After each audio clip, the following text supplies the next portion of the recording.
Lucky Lefty Podcast. Onora boys, we're back. Hope you had a fantastic weekend. And you know what? We're brought to you by Onora Whiskey. It's OnoraWhiskey.com. Whew, man, I hope everybody had a chance to take all of that in. Have a good cigar, if you will, if that's your thing. Sip on some of that Onora because it's a Victory Monday. And if you're going to drink, we don't want you drinking recklessly. Make sure that you drink responsibly. You got to drink responsibly. What's your name? What's your sign? Soon as you buy that wine, I just creep up from behind.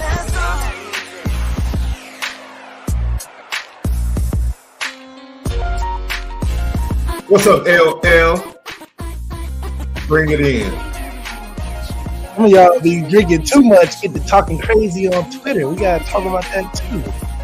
I ain't be tweeting responsibly. Oh man, Lucky Lucky Podcast. YouTube, subscribe, share. Making sure you hit the thumbs up. Leave your comments, questions. We respond to all. TikTok, Twitter, X, Instagram at Lucky Lefty Pod. Patreon.com/Lucky Lefty Network. Players only. The podcast. You need to lock in $5. It's $5 per month for the great content over there. People can join it up each and every day. Apple Podcasts, Spotify. Audio edibles each and every day. We're the home of the misguided passion. Forever committed to making sure that we spin it different. Out of all Saturdays for these dudes.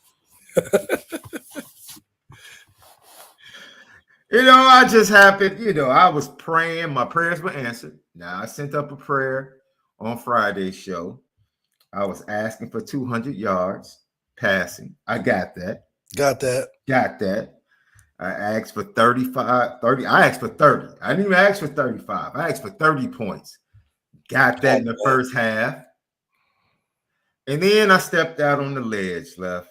And I said, man, I'm so precious. I said, I'm going to step out on the ledge. I said, if Notre Dame scores 35 points, we'll give away 5 T-shirts next week.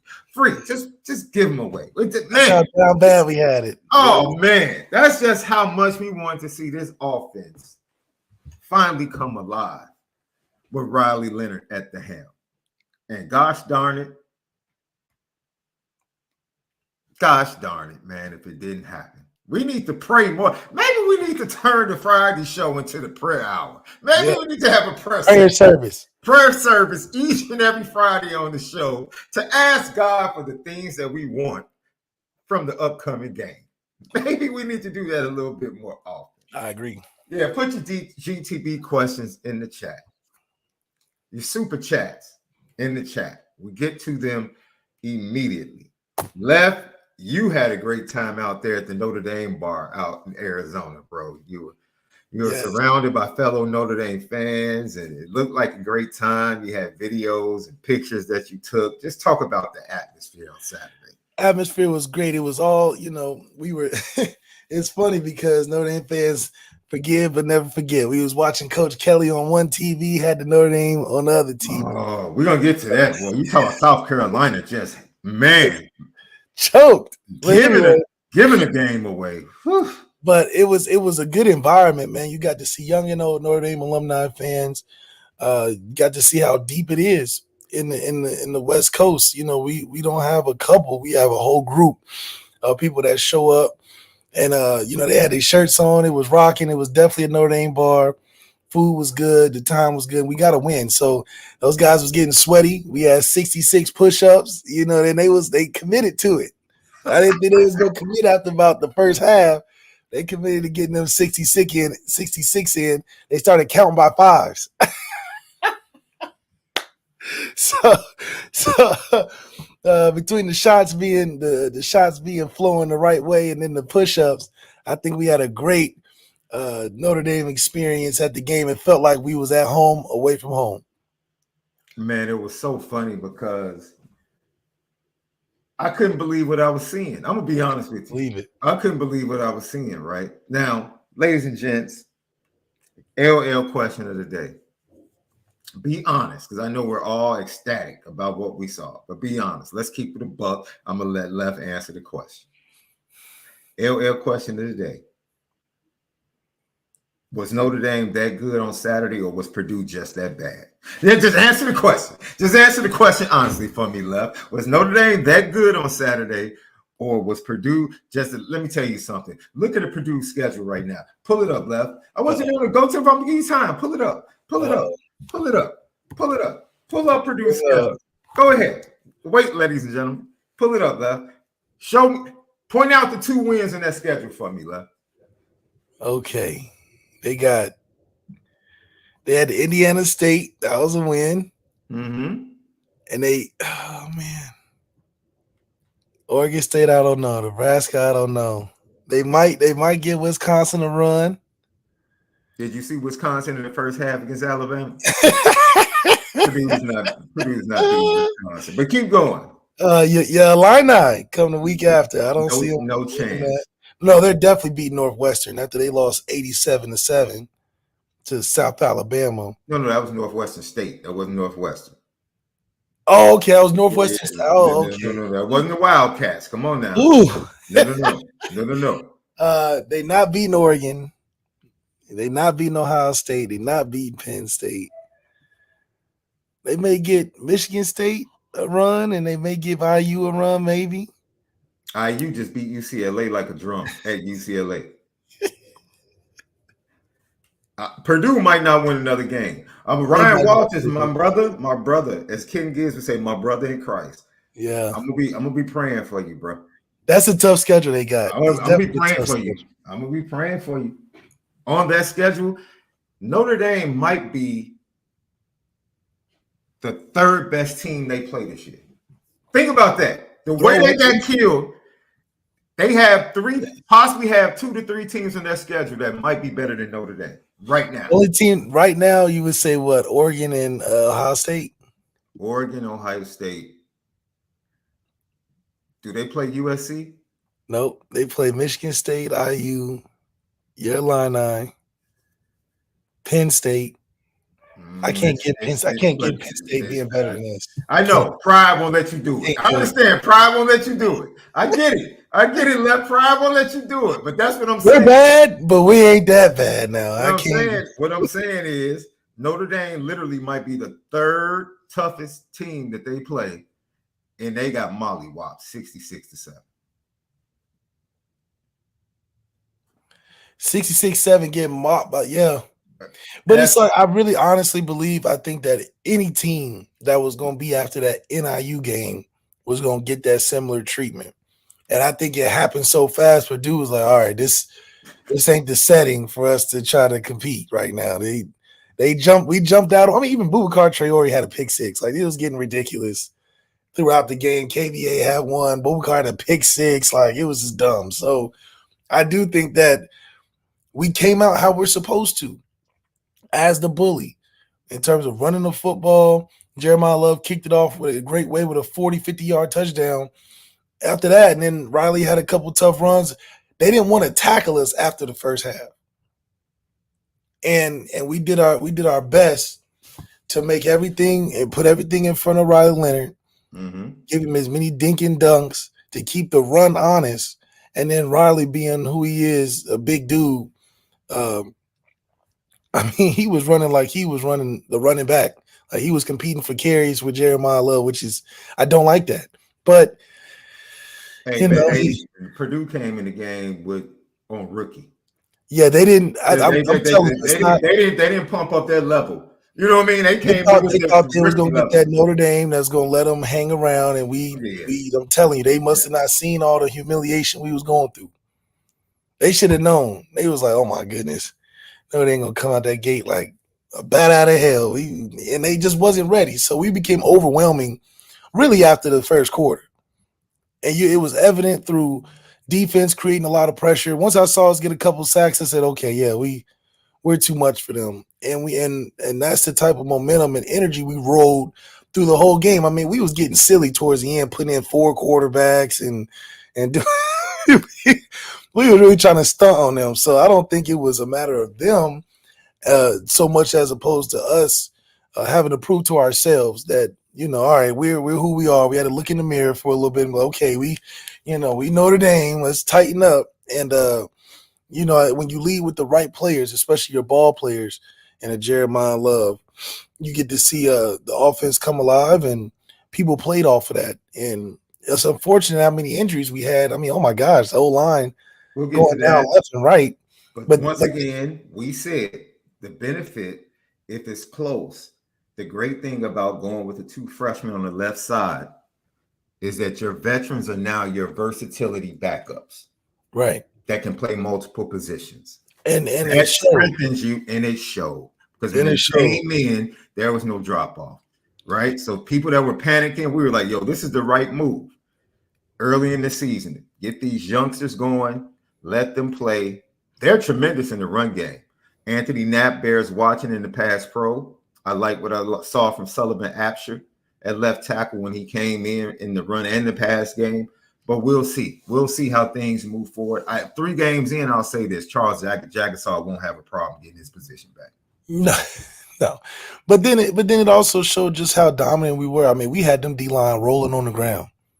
Every injury that we got on the O-line was because we had their D-line rolling on somebody's leg. Right. We was putting them in a pancake wrap right there. So it showed.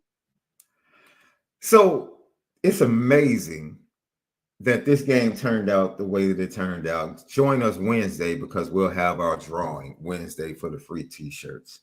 And I'll be rocking a couple of the T-shirts and showing a couple of the T-shirts that we'll be passing out. And I guess we're doing it every week now. Every week, if Notre Dame scores 35, it's 5 T-shirts, man. 5 T-shirts. You guys had the X chatter going crazy once Notre Dame got close to scoring 35. I had people texting, hitting me up on X, hit me up on Instagram, inboxing me. It was absolutely amazing. I loved it. Absolutely loved it, man. You guys are the best. We're going to hear from Marcus Freeman coming up, second part of the show. Then we're going to have a recap of the weekend and point out some things that I think are relevant to Notre Dame football as they go throughout the rest of the season. So let us know. Do you guys think the game was more about Notre Dame being great or Purdue being, I don't even want to say the G, awful. I don't even want to put his name or use his name in vain because that, I don't know if Purdue wins another game. Honestly, we beat them so bad they may lose the next 2 just because of just the weight of what we did to them. I mean, that's an emotional and heavy loss considering you're at home, you're riding the wave of being at home and everybody coming out, and you wait all year to your first home game get dubbed like that. That's going to last a couple games unless they, look and do some soul searching themselves. We had to do some soul searching the week before. We found our soul a little bit and went out there and executed. So I doubt that Purdue can look at this and be like, all right, this is just a one-off. Notre Dame was pissed off and they acted like how they supposed to and not what they usually put out on the field. Lucky Lefty podcast. Here we go, Left. Talk about it, man. Y'all want to go ahead, man. Talk about it, man. Look, let me explain to you. Ladies and gentlemen, Left was at the bar, right? So I knew he was out. So we couldn't do the post game Saturday because I knew he was going to have fun. He probably was having a few libations and everything. So I'm like, man, I'm going to let Left sleep it off. We'll get at it Sunday. Then I had something come up last night. We couldn't come on last night. So I'm doing the IB post-game show with my boy Ryan Roberts and Vince and Trevor. And Left is calling me. He's calling me during the show. Now, I know he's at the bar. He's calling me during the show. He's texting me, let me in. And I'm like, there's no way I'm tagging you into this conversation right now. There's no way I'm tagging you into this conversation right now. I know my boy. I know my brother. I already know the direction. Yeah. This is about you're about to upset the apple cart. The whole flow of this podcast is about to switch and change. I already know because we already talked at halftime. And we talked at the beginning of the third quarter, and I already knew what you were about to say. But first of all, kudos to Riley Leonard in the performance in the first half. Kudos to how they used him. Mike Denbrock adjusting the game. That first drive was masterful, right? What did we say? And this is not being disrespectful. Riley Leonard, for the first time in his career, is not the best offensive player on the team. He's just not. Yes, he's not the best right now. Okay, he's not the best offensive player on the team, and that's fine. And Notre Dame realized that. And let me tell you something. That dude, number 4, he's different. He's just different. I told you when he was a senior in high school, junior high school, he's different, ladies and gentlemen. Yeah. We haven't had it. It's been a long time since we had a running back like that. Yeah. And we haven't had one like that. He's definitely, and I love that how it marries up with his pregame where he's saying the standard. He don't care who's out there.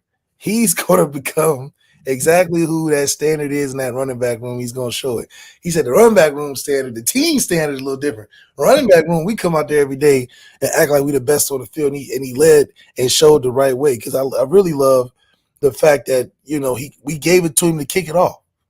We said if we're going to be dominant in this game, we got to get our most dominant player in football. So it was a concerted effort to get our best player to football early. And when you get it to him early and often, good things tend to happen. And they did. It's just funny how when they happen, we like to wait a little bit for it to happen again. I'm like, wait a minute, keep going. we get him going, then we cool him off for a while. So and maybe that's just the rhythm of the game, but to see the strength of the offense be at the forefront. And when we're at our best, when we're calling the best plays for the strength of our offense, you can see what becomes the threat and what becomes the issue and hard to stop. And when the running game's going and you start dinking and dunking with the tight ends, we should never throw the ball over 5 yards. Why? If we can have enough space to go side to side, let Riley not make any too difficult of decisions, always give him the option to run because that's what he seems to love to do. And him being comfortable in the pocket, I think is stemming from him never having clean pockets to where he's probably uncomfortable with it being clean because he's like, something's not right here. He's like, why do I have all this time? Like somebody's either getting beat and I don't see him or my clock in my head is sped up because I have so much time in the pocket. So he doesn't look comfortable in the pocket, which we talked about. It goes along with why he's not being the best player on the field on his team, so he doesn't have to do all the extra stuff. Sort of similar, but way less of a quarterback, way less of an athlete, like a Deshaun Watson. Deshaun Watson's not comfortable in the pocket, in a clean pocket, or being on a timing offense because in Houston he was running around be Superman. That's good. Hey, you know what? So what is he trying to do in Cleveland? Run around, play Superman, and it looks funny because it's like, you got time. Like, I'm pretty sure you're supposed to get the ball out. You doing a little more than what's asked to be done in Cleveland, which is apparent. So that's something he has to adjust to, similar to Riley. Riley's never had an O-line good enough or comparable good enough to what he has at Notre Dame.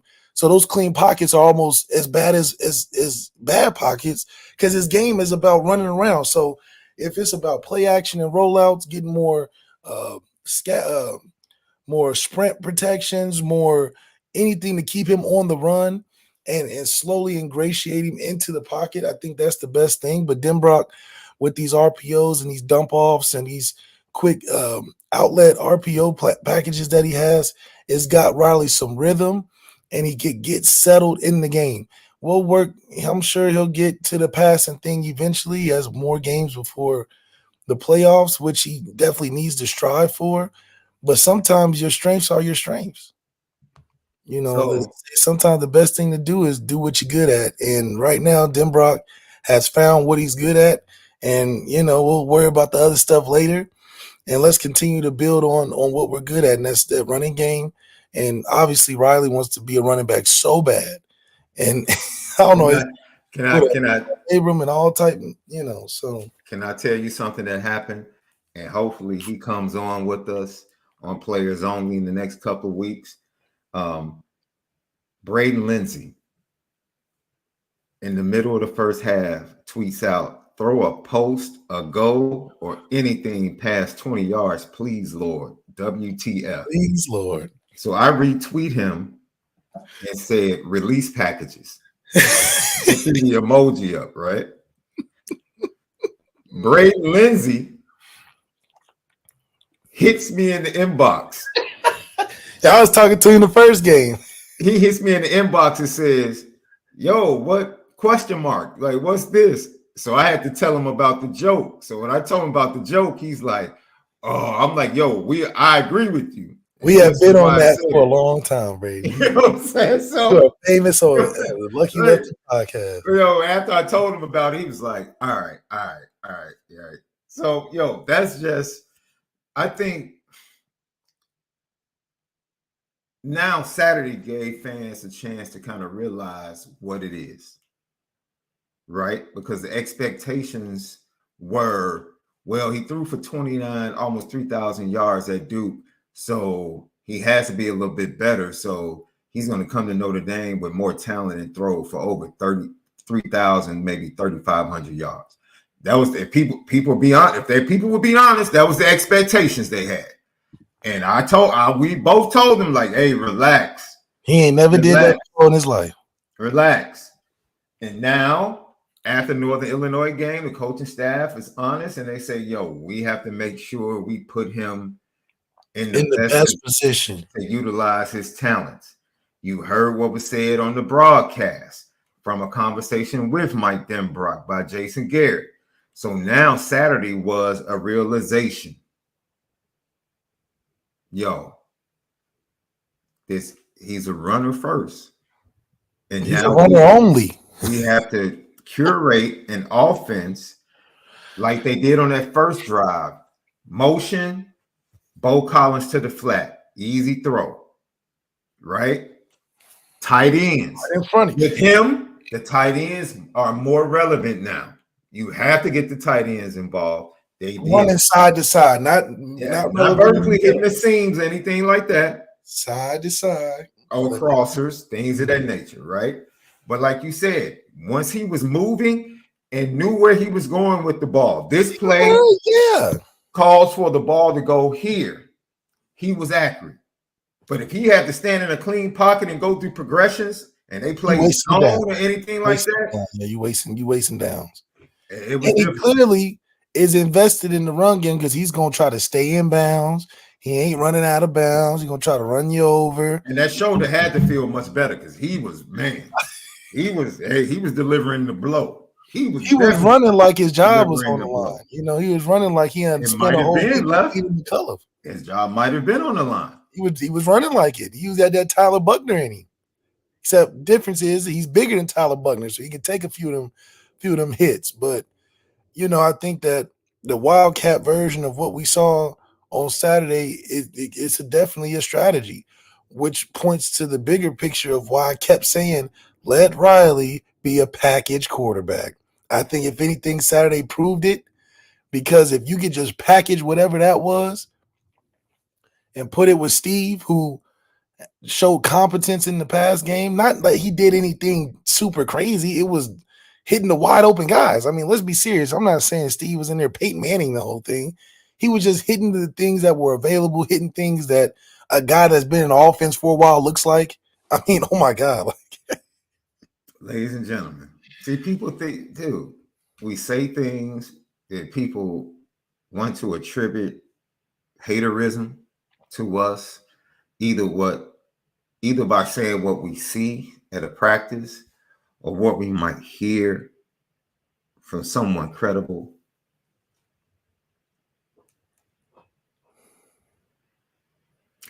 You saw Riley Leonard throw and you saw Steve Angeli throw.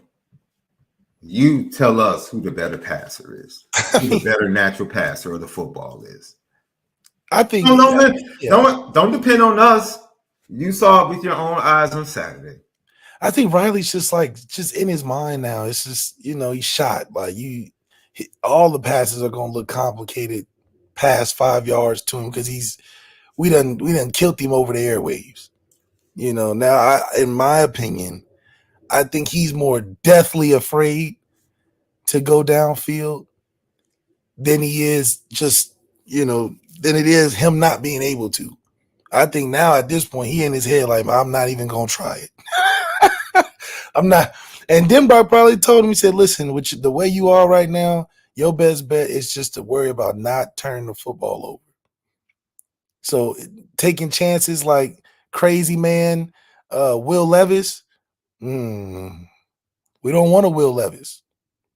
We want him to be able to maintain the football. Hell, if that's your example of what you can give us, then we'll run the ball. But don't give us no Will Levis. Don't give us no crazy turnovers like SHAUN does sometimes.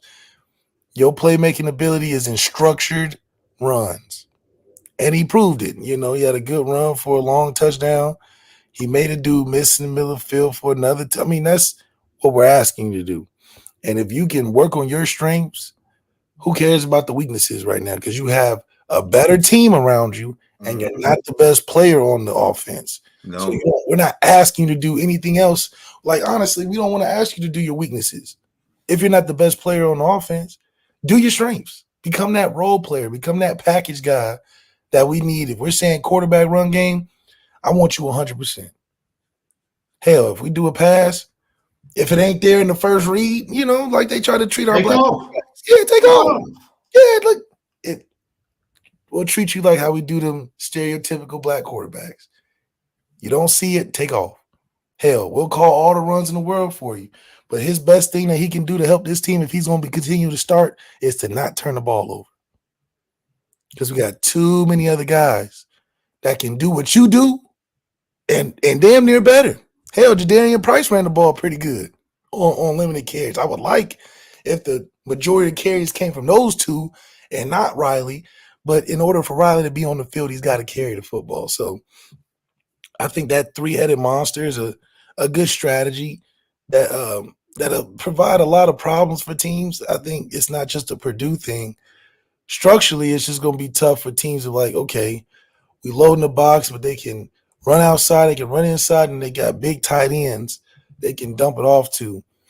The receivers been some decoys, but hell, have they? I mean, they've been running open too. So let's see, what we saw is two quarterbacks that don't need to even try to be anything other than who they are. And what we said before the end of the season, this season not even about quarterbacks. That was why I was upset. This season wasn't about quarterbacks. No. They just had to manage. And as you can see, we don't ask like even with Steve. Steve didn't make no superstar incredible pass. He just made a pass. Let me tell you something. Steve, let me tell you something. There is no pull when you're in the game, bro. No. Now, I understand this is why I say Purdue was just bad, because you ran the ball for about a 30-yard run. Purdue, that's just Purdue being bad. Yeah. That's flat out Purdue being bad, right? But then you pull the ball. They was done, but they was done. You should have given the ball to Jadarian, and then you pull it and try to get around the corner and get just blasted. Actually tried to make a move. Like, what do you? No. If you pull it, just get 2 yards, put your head down, and he had to show a little athleticism. He's like, Riley ain't doing that better either. And then, but he is. Come on, bro. Nah. If that's what he decided to do in that moment, let me prove that I'm just as athletic as Rob. No, my brother. No. Don't do that. We don't need to do that. All right. So that's just some of the instant reaction. Now we're about to get to Malik's post-snap read, what he saw after the game, and recapping his 3 keys. But before we do that, we got a super chat. We have to get to Left, Indy Milton fan. Left, you still confident in that 5-loss Alabama? Yeah, of beat they played tight to USF the week before, right? They did that. By like wait. They beat USF by 1 point last year and went to the playoffs. That's what I'm saying. But I'm saying they went to the playoffs. That's 2 straight years USF played them tight. I'm just saying. But the difference was they had Saban then, they don't got Saban now. I still give respect to Saban. So yes, they schedule gets tough, just like Florida's, just like everybody. You play Georgia in 2 weeks, bro. Man, what? Everybody's schedule in the SEC is tough right now, except Texas. Everybody else is, oh my gosh, like they're Texas. I don't know. Texas lost their starter and got better. It got better, yeah. That's why I'm like, hey, they you can tell something picked up for them this year. That's so crazy. Cool. Matt But Herrera. everybody else, no, you go, man. It's gonna be some. Think about it. South Carolina had to play Kentucky week 2. Week 3 played Georgia. I mean, No, they played Kentucky, then LSU. oh yeah, I'm They sorry. beat Kentucky, then went and played LSU. Yeah. South Carolina LSU. had to beat Kentucky, played LSU, and then Kentucky played South Carolina. Then they played Georgia the next week and played them tight. Like this is the most, like Carl Reed said, the most even college football has been in a long time. Yeah. And we're only in week 3, and we've had tight games, and everybody's playing everybody. So it used to be you play children of the poor in the middle of nowhere teams, but no. The playoffs are gonna have. I think the playoffs are gonna average at least 4 losses. Like the 1 seed probably has 3. Everybody else has 4. I'm telling you, it's gonna be tough to make the 12 decision because there's gonna be some teams losing, and it's not even just based on scheduling. You know, you play 2 tough weeks, 1 away, 1 at home, and these games are already close. That's the thing. Like these games are already. Hell, Georgia almost lost. So if Georgia is coming close to losing, I'm not counting anybody. Even Ohio State they're gonna have some tests down the road too. So Matt Herrera with the GTB question: are we the only team that the backup quarterback has more passing TDs than the starting quarterback? Probably in the history of football ever. Like, how is that even possible? How do you make a decision like that preseason? Oh man, Sean Stewart, GTB. Damn, Urlacher, the check's coming. I get talking about Kennedy, I'm sure. Yeah, he did a good job. Yeah. He is who he is. In the box safety. Yeah, he is. Not a coverage guy. Him and KBA. Definitely the range and the cover, dude. Just the only reason they scored is because of Kennedy Urlacher. I hope Jay Mickey's okay. Yeah. Gino flying around. T.O. timeout, my man SD2 mics. Pick up the phone next time. Oh, he was with you in the bar. Yeah, he was calling. Oh, he was calling. I'm working, bro. We was working. We trying to work too. I already know what left was on. I was like, I already know. I'm not doing it. GTB from John Massey. Left, how do these plays work that people say are one read or throw to this guy every time? Don't all plays have progressions? No, not all. Shit. You see the plays that have progressions Riley isn't good at. That's why you're wondering what is he doing in there. The one reader, basically you're reading a key defender. The defender, you can't play both. You're putting him in the bind. He's either going to play you or play the throw. So when you simplify the game like that, you try to hope that you put that guy in conflict, and then the quarterback is decisive enough to make the right read, and you know, you can skate on some yards, either running or throwing. And a lot of that is what Riley will be good with, because that third element is him taking off. If you give Riley the opportunity to run at all these plays, he'll be all right. If you ask him, listen, we don't need you to run. That's where he starts to panic. That's where he starts to make bad decisions and bad feet, bad ball, bad eyes, all that stuff he talking about, when you take away his ability to run around. So that's just where we are with him right now. And like Denbrock said, he is who he is. He's not getting better. That's who he is. So find ways to continue to put in shots that he can take. And maybe that's only sending 2 guys down the field, shit. Mm-hmm. But at least you get the opportunity to put the ball in the air past 10 yards. I got Coach Vic out in the loo. What's up, Coach Vic? Good to see you, brother. Bryce Young is getting benched for Andy Dalton. What are your thoughts on that? Andy Dalton always falls into places where competition's low. But he's supposed to be helping a quarterback out. He ain't helping. Andy Dalton told you he's not helping. What? No. He's one of those low hanging fruit opportunists. He don't want to go to a winning team. He want to go to a team that is struggling, but he know he can get some time because he's got veteran experience over those guys. So he ain't in there to help you. He in there to play. So it ain't Bryce Young's fault. Obviously, he's not the biggest guy, but you don't put nothing around him. I mean, good grief. He's suffering the same thing Cam did in 2015 after the Super Bowl when he was getting murked up. And, you know, it's just, I think that's just an organizational thing. Like, oh, man. Talk about it. Because I tell you what, last Monday, just a week ago, I went outside. There was a ton of Bears hats, Bears sweaters, and Bears jerseys. Everybody had the Bears stuff on. Everybody had the Bears paraphernalia on, love. Everybody. I went to the stores this morning. Nothing. Quiet in these Chi-Town streets. Quiet. No bear down. No bear Real down. quiet. Hey, I played the Texans. The Texans, I played them. This is my point. This is my point.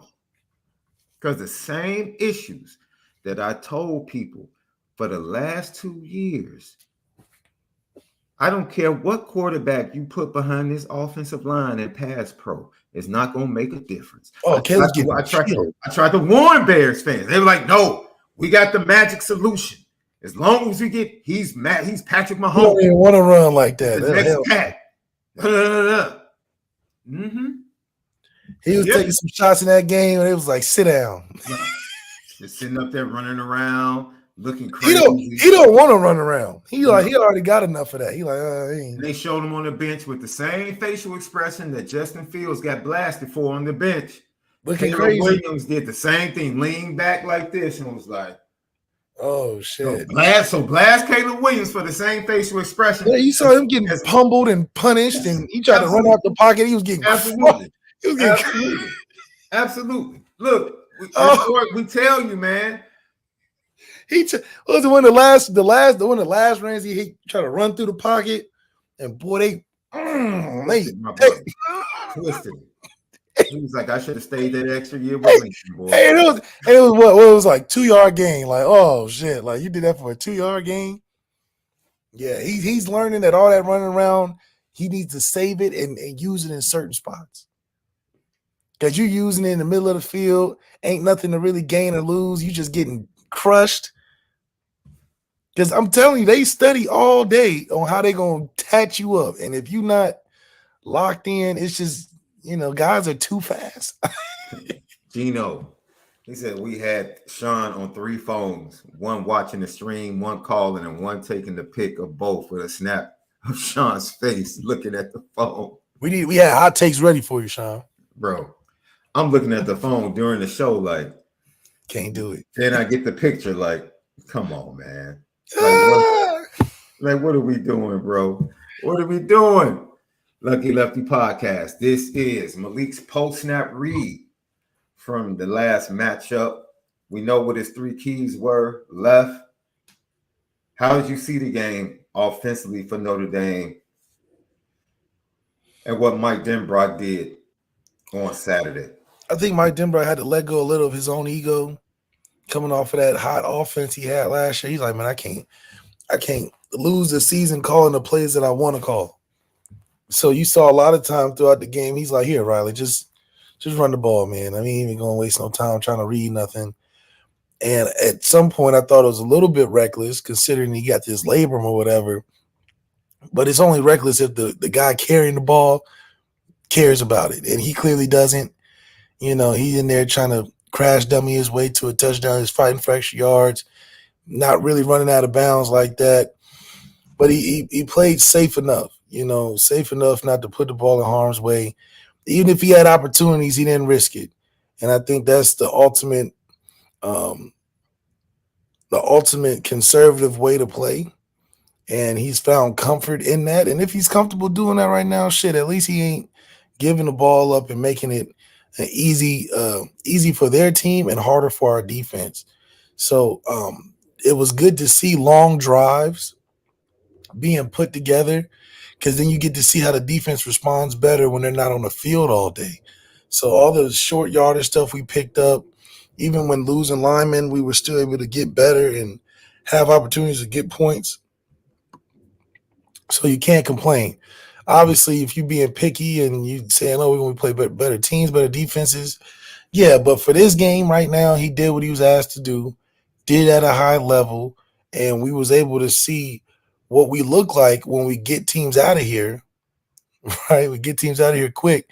You get to see young guys get in the game, and that's what you want at the end of the day, these young guys to play and get more experience.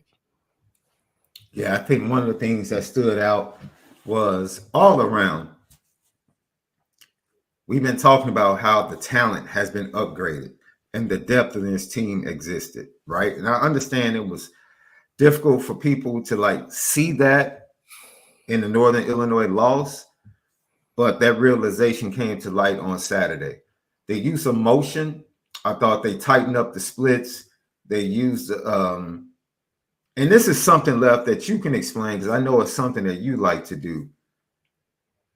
When you have problems in pass protection or when you're trying to simplify, it's always good to mix up where the quarterback is going to be. Is he going to be under center?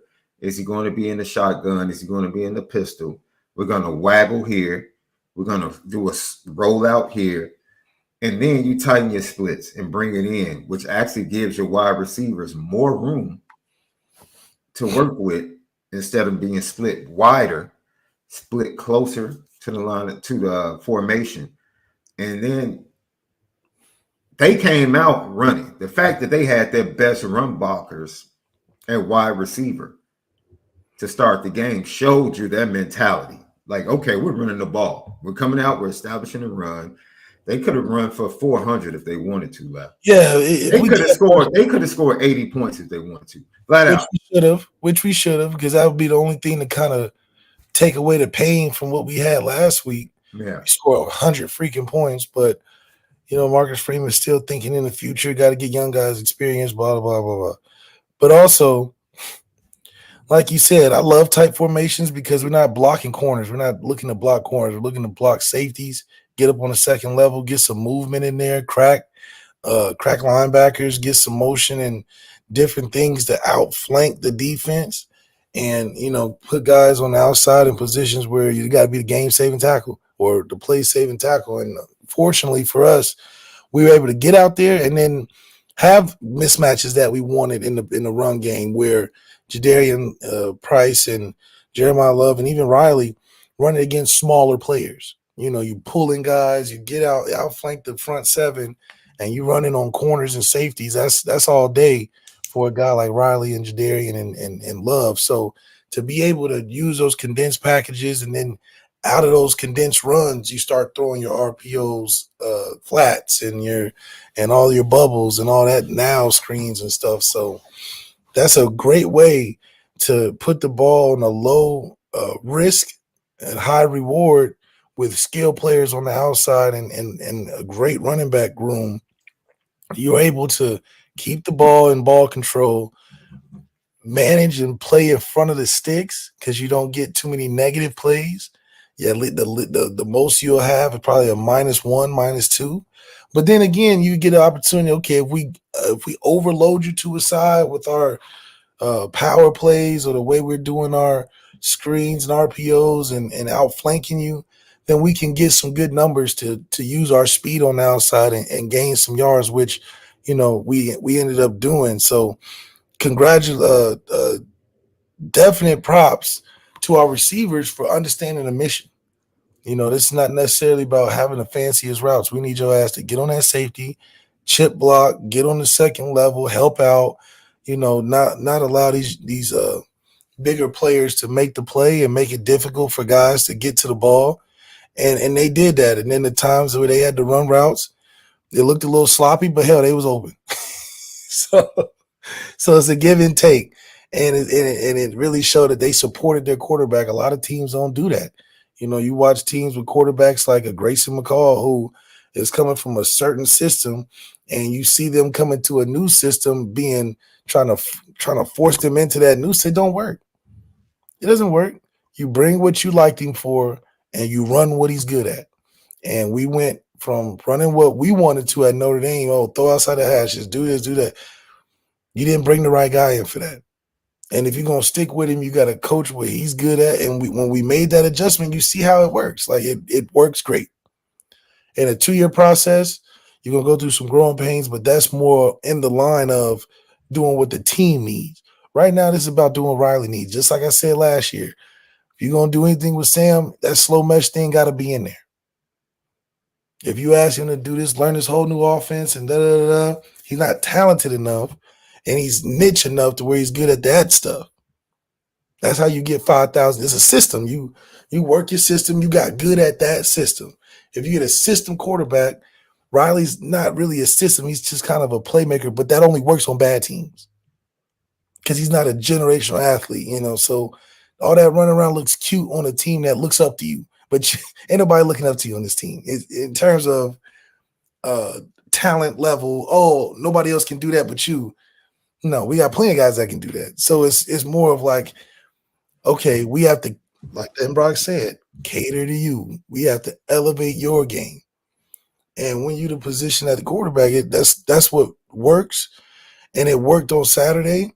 Now we're obviously going to have to get a lot better at growing whatever that is. Next week has to be same, but a change of pace. We got to throw the ball down the field more just because it only takes 1 or 2 games for teams to adjust because college football is hard. Guys are spending all day trying to learn how to break you down. And what we did is not hard. And it's not hard to defend with better players. So we got to continue to create nuances within that. And then a lot of it, man, we just got to be a tougher team. We really took the wheel out of Purdue out of that second quarter.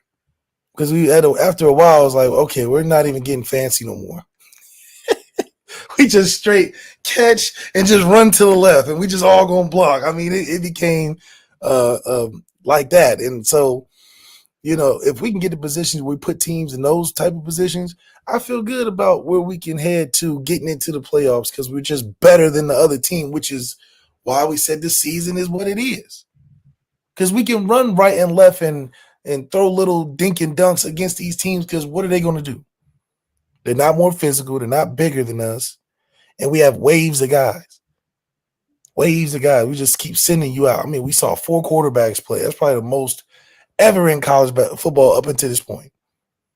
I haven't seen anywhere else in college football they play 4 guys at quarterback. Willingly. Not guys get hurt. You got to put next 4 guys in one game.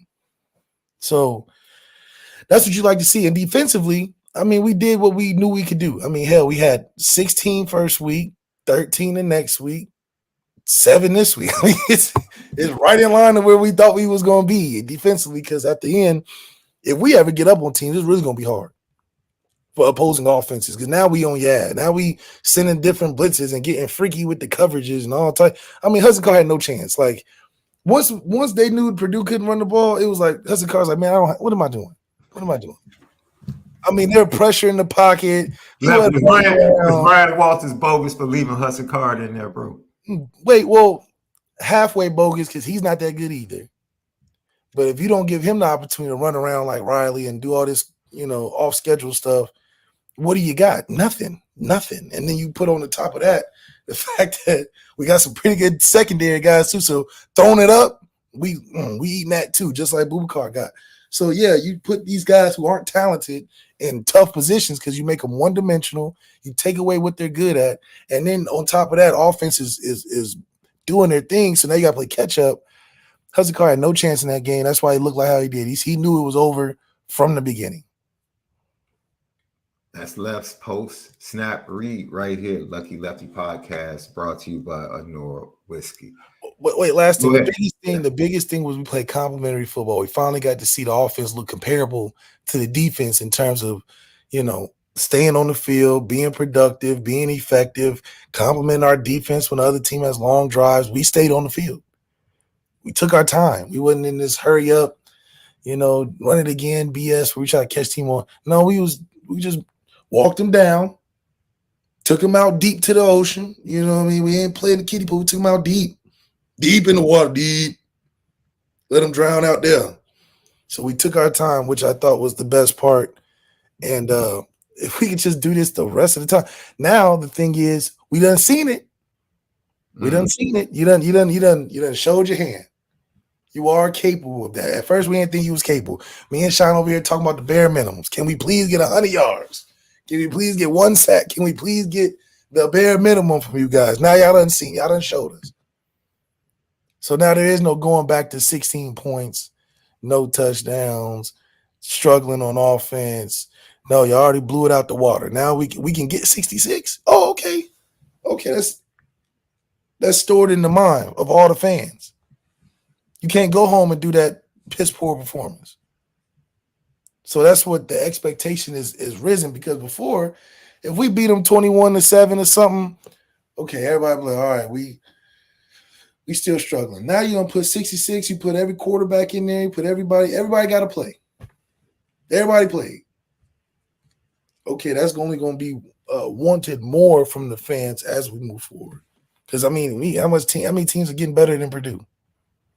Mm-hmm. Yeah, Miami may be worse than what we just saw. So that makes it even more 70-point. We got to get on their ass. They're winless. They've been in close games, but they're still winless. Yeah. Lucky Lefty podcast. Indy Milton fan with the GTB question on the way out. Was Duke's offense that different? Duke's offense never had players like us. So that makes it different. Because like we saw in the game, we ran right and left. Basic stuff. And it just looked like we was running the most complicated thing ever because it was all open.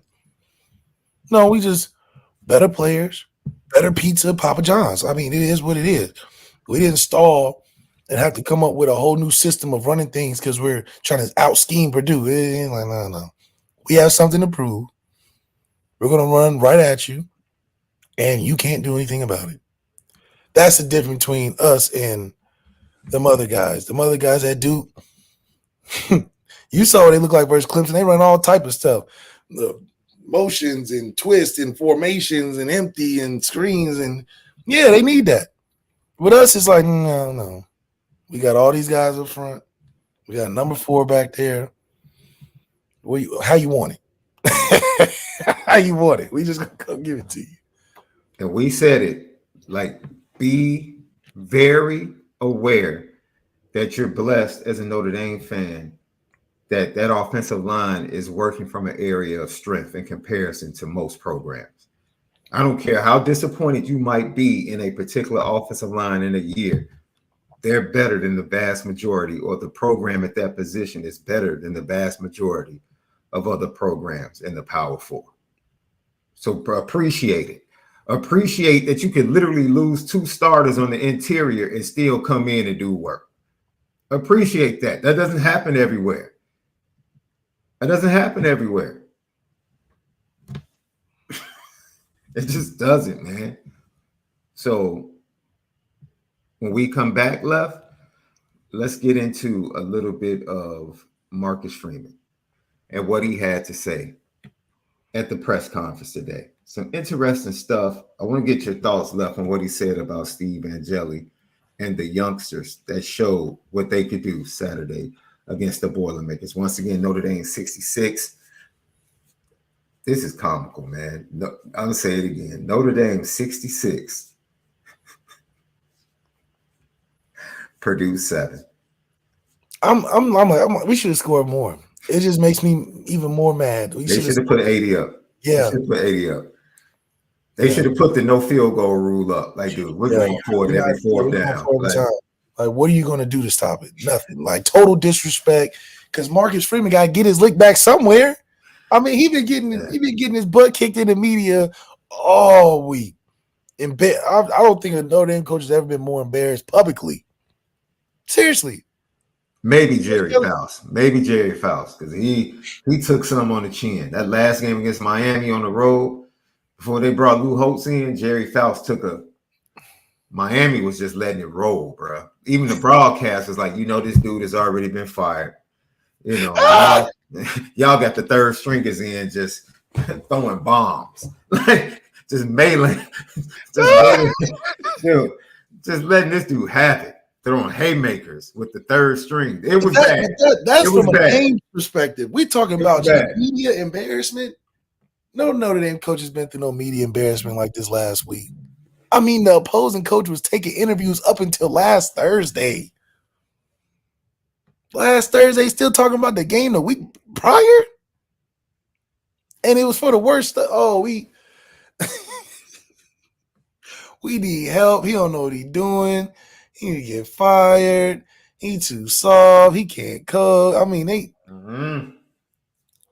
So I know Marcus Freeman is relieved that he saw his team beat a team he knows they can beat. Yeah. That's probably the best thing he saw. He was like, thank God we got it in us. I didn't even think we had it in us at first. He started to doubt. But you know what, Marcus Freeman? Hey, man, I'm a GC, man. So I prayed I prayed because the enemy, he wanted you, boy. He wanted you. I don't know what you did. He wished to grab your Notre Dame team and sift them as wheat. But I prayed for you that your faith fail if not. I prayed for you, Marcus Freeman. Yeah, I prayed for you. Won't he do it left? Won't he do it left? Won't he do it? Won't he do it? He's a good God. He's on time God. Yes, he is, boy. Lucky Lefty. On time, yeah, because when we come back, doing this for a minute now. Screaming in this press conference, we spin it different. What's up, family? The merch shop is finally here. Lucky Lefty Network merch shop. We got it all. From the shirts to the hoodies to the hats to the nitty gritties. Come here right now. Shop with us. Come get the swag because if anything else, we spin it different. You see the gritty. You see how we get down. It's elite.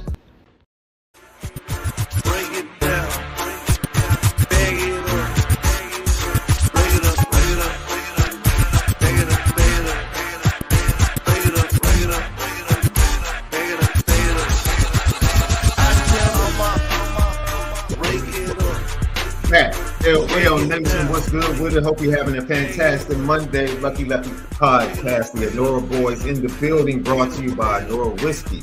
ONORAWhiskey.com. It's that premium American whiskey. ONORAWhiskey.com. Subscribe on YouTube, Lucky Lefty Network. Make sure you hit the thumbs up. Leave your questions and comments. We respond to all. TikTok, Twitter, X, Instagram at Lucky Lefty Pod. Players Only Podcast, former Notre Dame players. The best podcast going, former Notre Dame players talking about the game and previewing the next week's game. Patreon.com and the Lucky Legends, where they tell famous stories about their time and their playing days at Notre Dame, stories you've never heard before. Patreon.com/Lucky Lefty Network. $5 per month to get all of that great content. Audio edibles each and every day over at Apple Podcasts and Spotify. Tap in with us at CFB Nation. Man, it's the Lucky Lefty Podcast. That was a good one, Left. That was like one of those burrito with a nice little ginger ale. Lucky Lefty Podcast. you already know. We spin it. Yo, so what did you have at the bar? What did you eat at the bar? Just some regular nachos? Or? Just regular chips and guac and they had like this burger thing, it was solid. I was more focused on the game and tweeting and stuff, but they got some good food at the Boondocks in Tempe. We'll be there next week. We play Miami, right? Yes. Yeah, we should, man, we play Miami. So we got to put on an event. We definitely are looking forward to being in South Bend for the Louisville weekend, but in October, we look forward to being out in Tempe. Lucky Lefty Podcast. Yeah. Hey, yeah. So, Gino and the rest of the crew, your boy SD will be coming out. Yeah. We'll be celebrating with you later on this season at the Boondocks, man. That's right. Yeah. It's a great spot. I mean, they got it real set up where it's like, man, Notre Dame or nothing. That's what I like about it, It's not like it's in the midst of a bunch of stuff. It's like our little hole in the wall that we get right. Man. No, they Phoenix. Speaking of the Boondocks, I just watched episode 16, season 1, episode 6. The gangster Licious getting shot, dude, in the hospital, bro. How all that relates to today is crazy. Today is crazy. Hey, Aaron Magruder, you own one, bro. You own one. You're a prophet. You're a prophet, dog. You're a prophet. Man, that episode was that gangster Licious boy was like, "What you mean security gone?" Yeah, he said. No, I'm straight. Man. And Riley. Oh, Riley, man, his whole world and perception of the whole world was crashing down. He saw that shit was not what it was.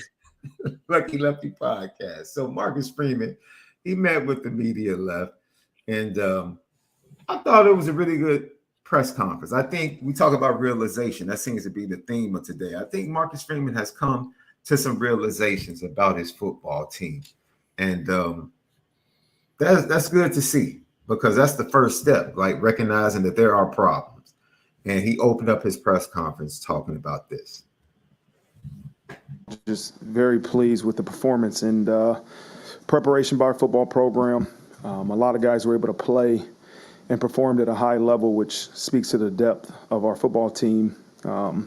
was very pleased with both sides of the ball, how we were able to keep up the level of play in the second half after gaining that halftime lead. We won the turnover margin, rushing battle, third down battle, explosive play battle, and time of possession. And as I said last week, if you win those key areas, you're going to win a football game. The players of the game on offense were Jeremiah Love, defense was Jordan Botello, and special teams was Max Hurleman. And then the scout players of the week on offense was Charlie Selna. On defense was the entire scout defensive line, which was Sean Civillano, Devin Houston, Grant Ristoff, Brennan Vernon, and Kobe Unuke.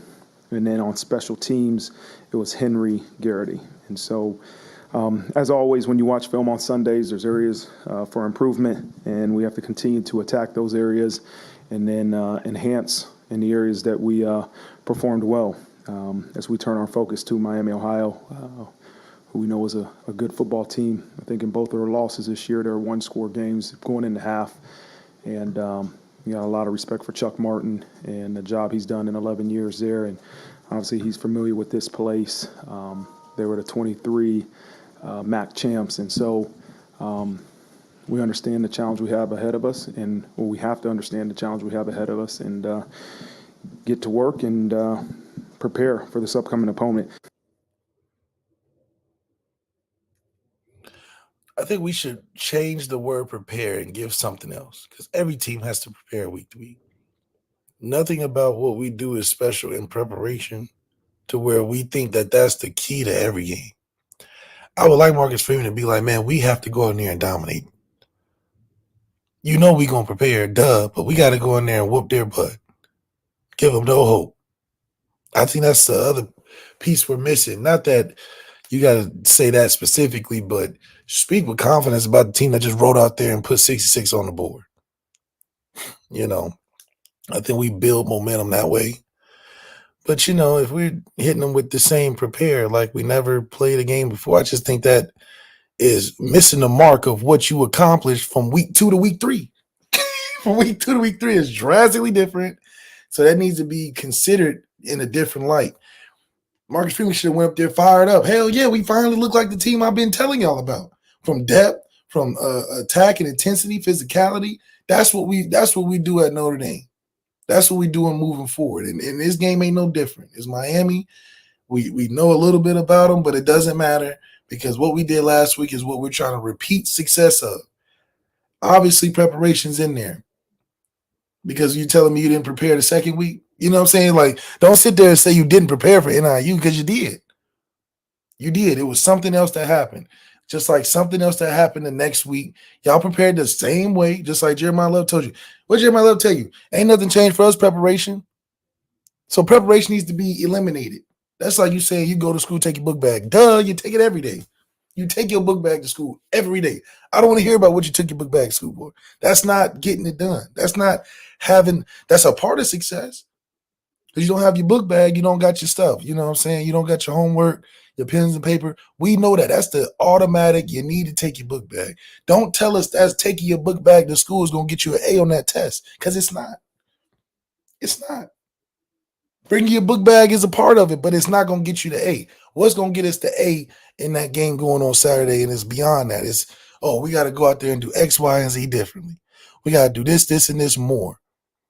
But preparation is a I don't like how we say that. It's just like us saying execute. We had to switch execute last year to actualization or something.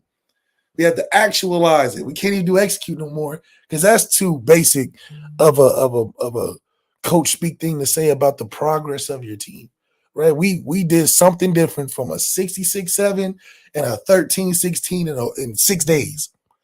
I think that's where Marcus Freeman can connect with the fan base and the media better because they're just going to be like, well, you said prepare last week and you lost. You said you prepared this week and you won. So what's the difference?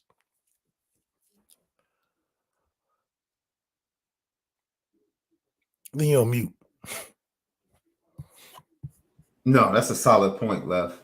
You know, when it comes to preparation, that's not necessarily the difference making. I know I'm going to actually use the Kentucky-Georgia game to solidify a point that still stands in my opinion.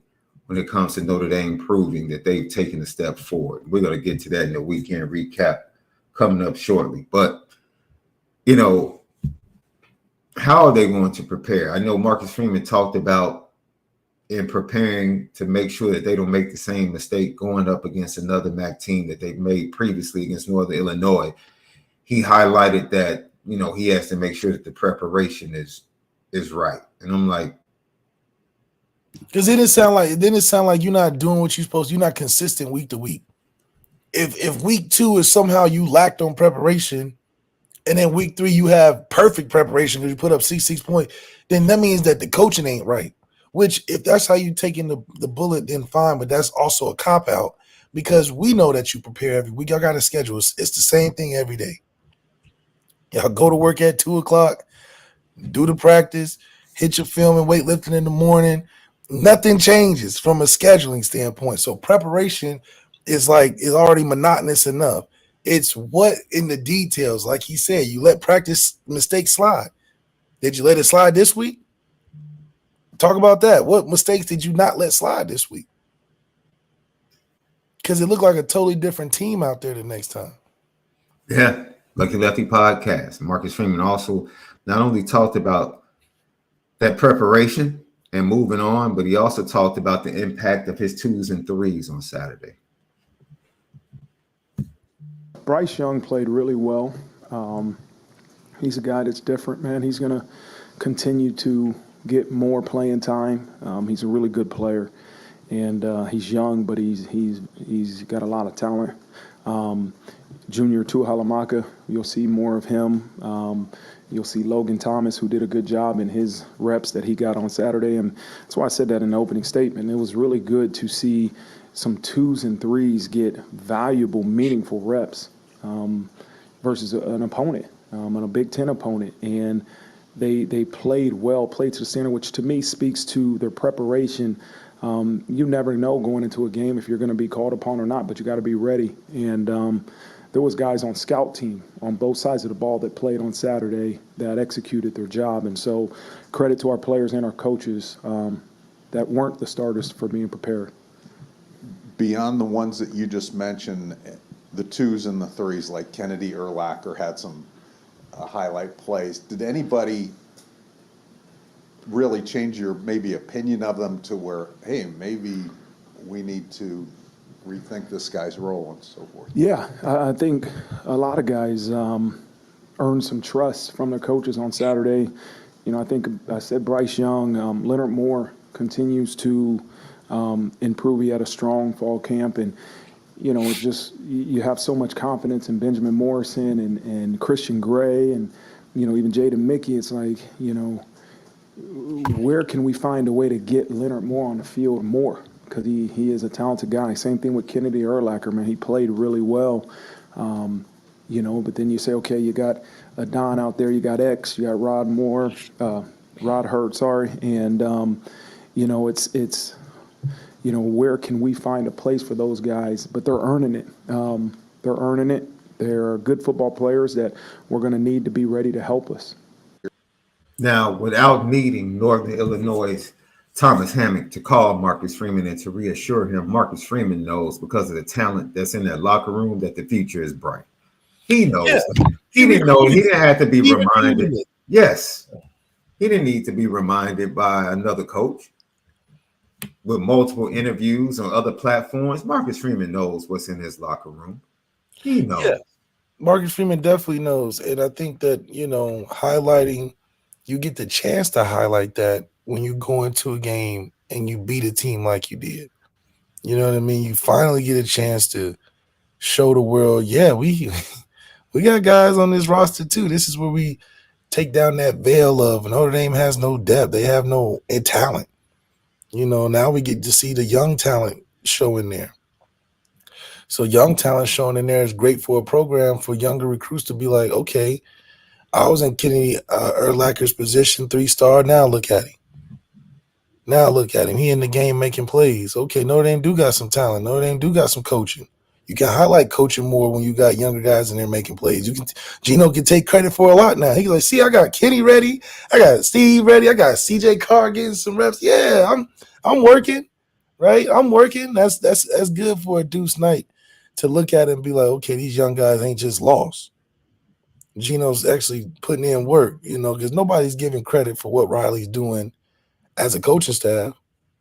Because it's like you already built already, you know, you hired gun. You know what I mean? You get better a little bit, but you got a better team. So it's not, I don't know how much of development we're gonna give you, but when you got guys out there, Steve and Kenny operating at a high level and CJ getting a chance, okay, Gino Gadula, it's money well spent over there.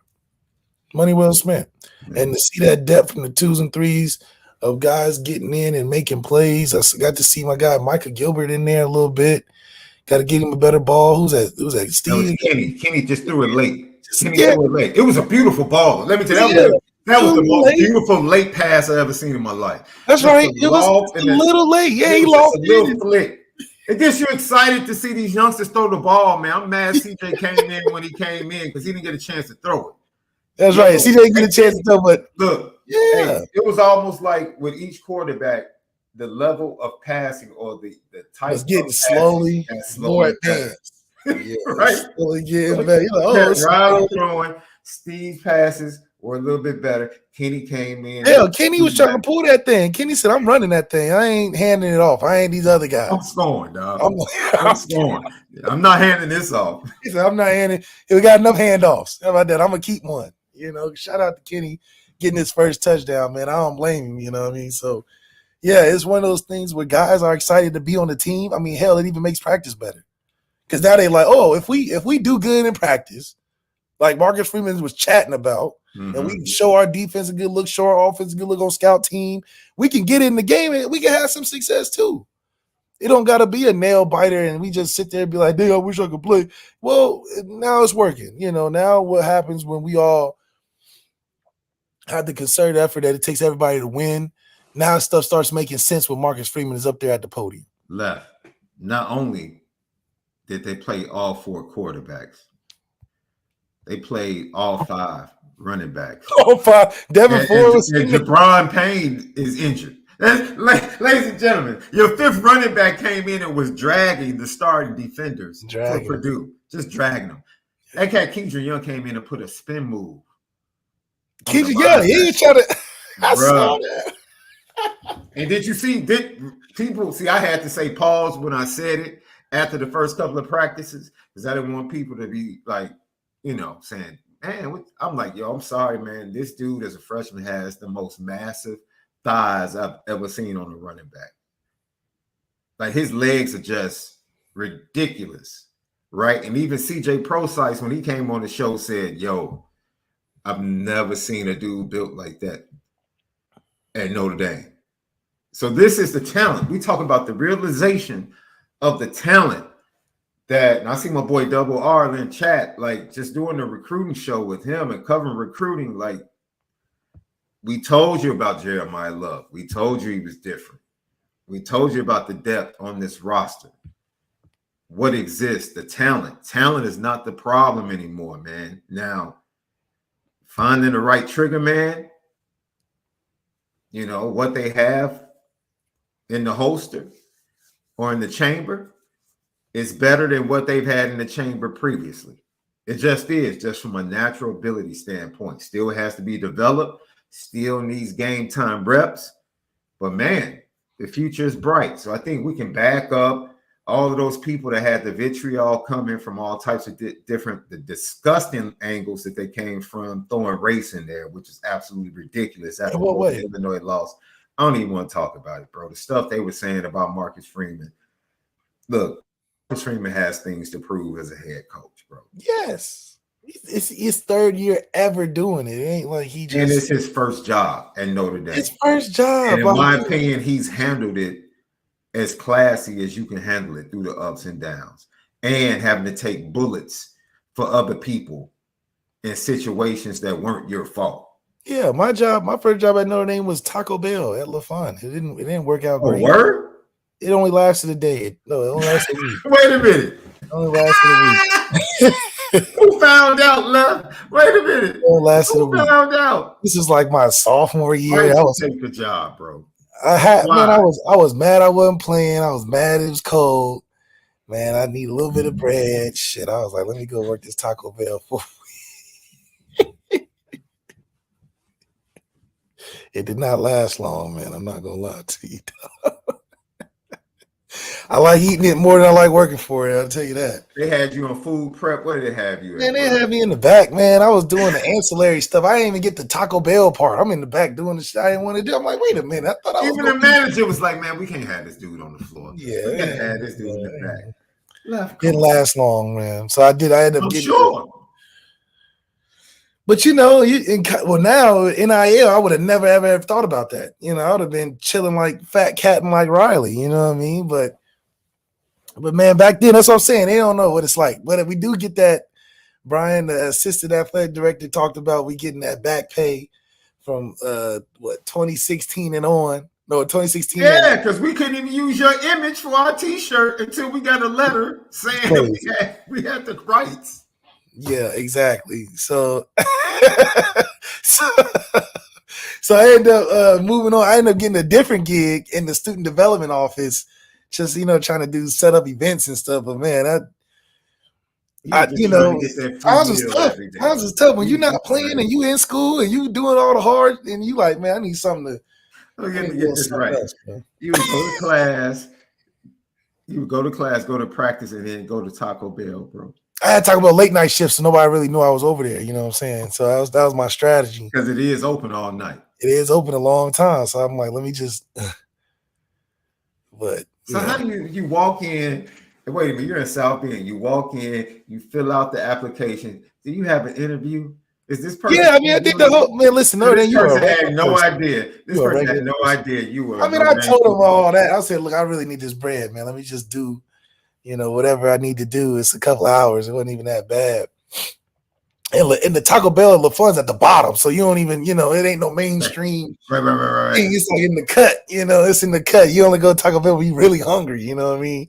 One of them things. So, so one of those little experiences. I'm telling you, it did not last long. It lasted about a week. So let me move on. Only on the Lucky Lefty podcast, ladies and gentlemen. Marcus Freeman, he also talked about Kennedy Urlacher specifically and what he brings to the table. Man, he's a ball hawk. He finds a way to, find the ball, close space. He's a really good tackler.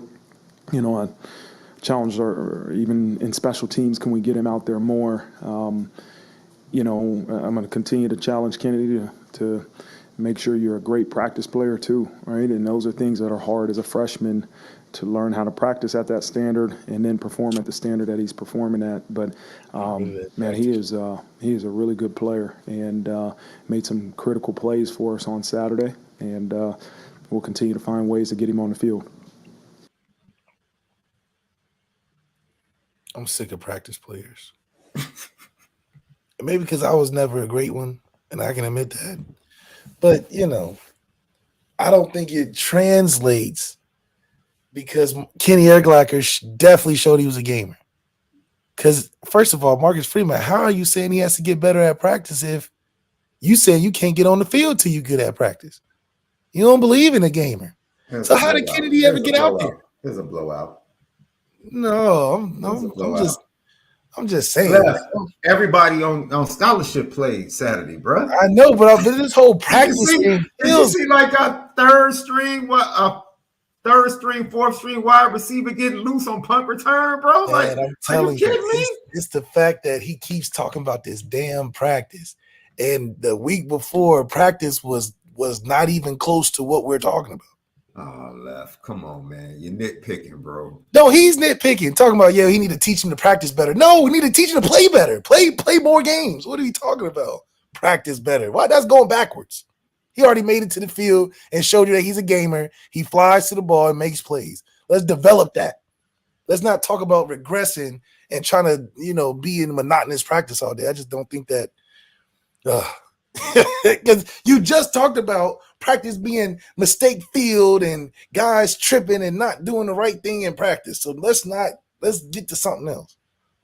I'm sorry, not third string. He's third string defensive back Max Hurleman. He was getting loose. Hey, Max was getting loose on punt return, boy. Oh, yeah. He was getting loose. He was getting loose, man. I enjoy seeing Max get out there and do his thing.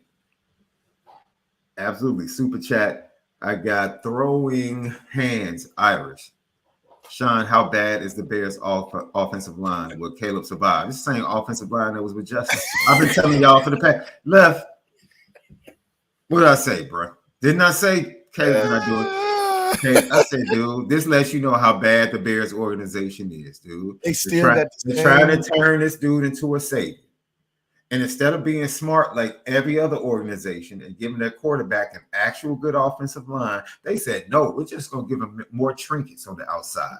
We're going to give him two more receivers. While he's getting bludgeoned in the pocket, we'll get him two more receivers. All they're doing is running cardio during the game.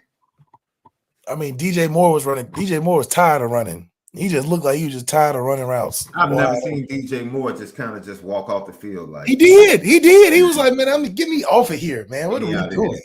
This is some crap. But it wasn't. I don't know if it was mad at Caleb or he just mad at the fact that, like, man, I can't even get into a route without Caleb getting crushed, or he just being off a little bit.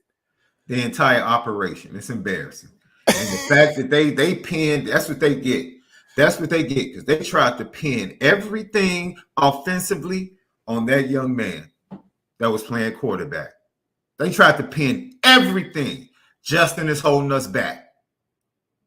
And the offense is just as bad 2 games into this season. Just as bad with new wide receivers that are supposed to be upgrades and a better quarterback. The offense is just as bad. Now you wonder, oh, we can't run the ball. Yeah, because they don't have to worry about Justin coming out the backside. Yes. So now the run game is not the same. Yes, you forgot about that. You forgot about how he impacted the run game because they were scared to death that he was going to keep the ball and come out the backside. And that linebacker had to come over the top and scrape to make sure he didn't do it. But Justin playing bad in the state. They protected him over in Pittsburgh. I'm not talking about Justin and what he's doing. I'm talking about the fact that Bears offensive line stinks. And the organization stinks. And how you have a GM that's an offensive lineman that has a terrible offensive line for 3 consecutive years. Come on, man. Don't get me started. Let me get back to Notre Dame.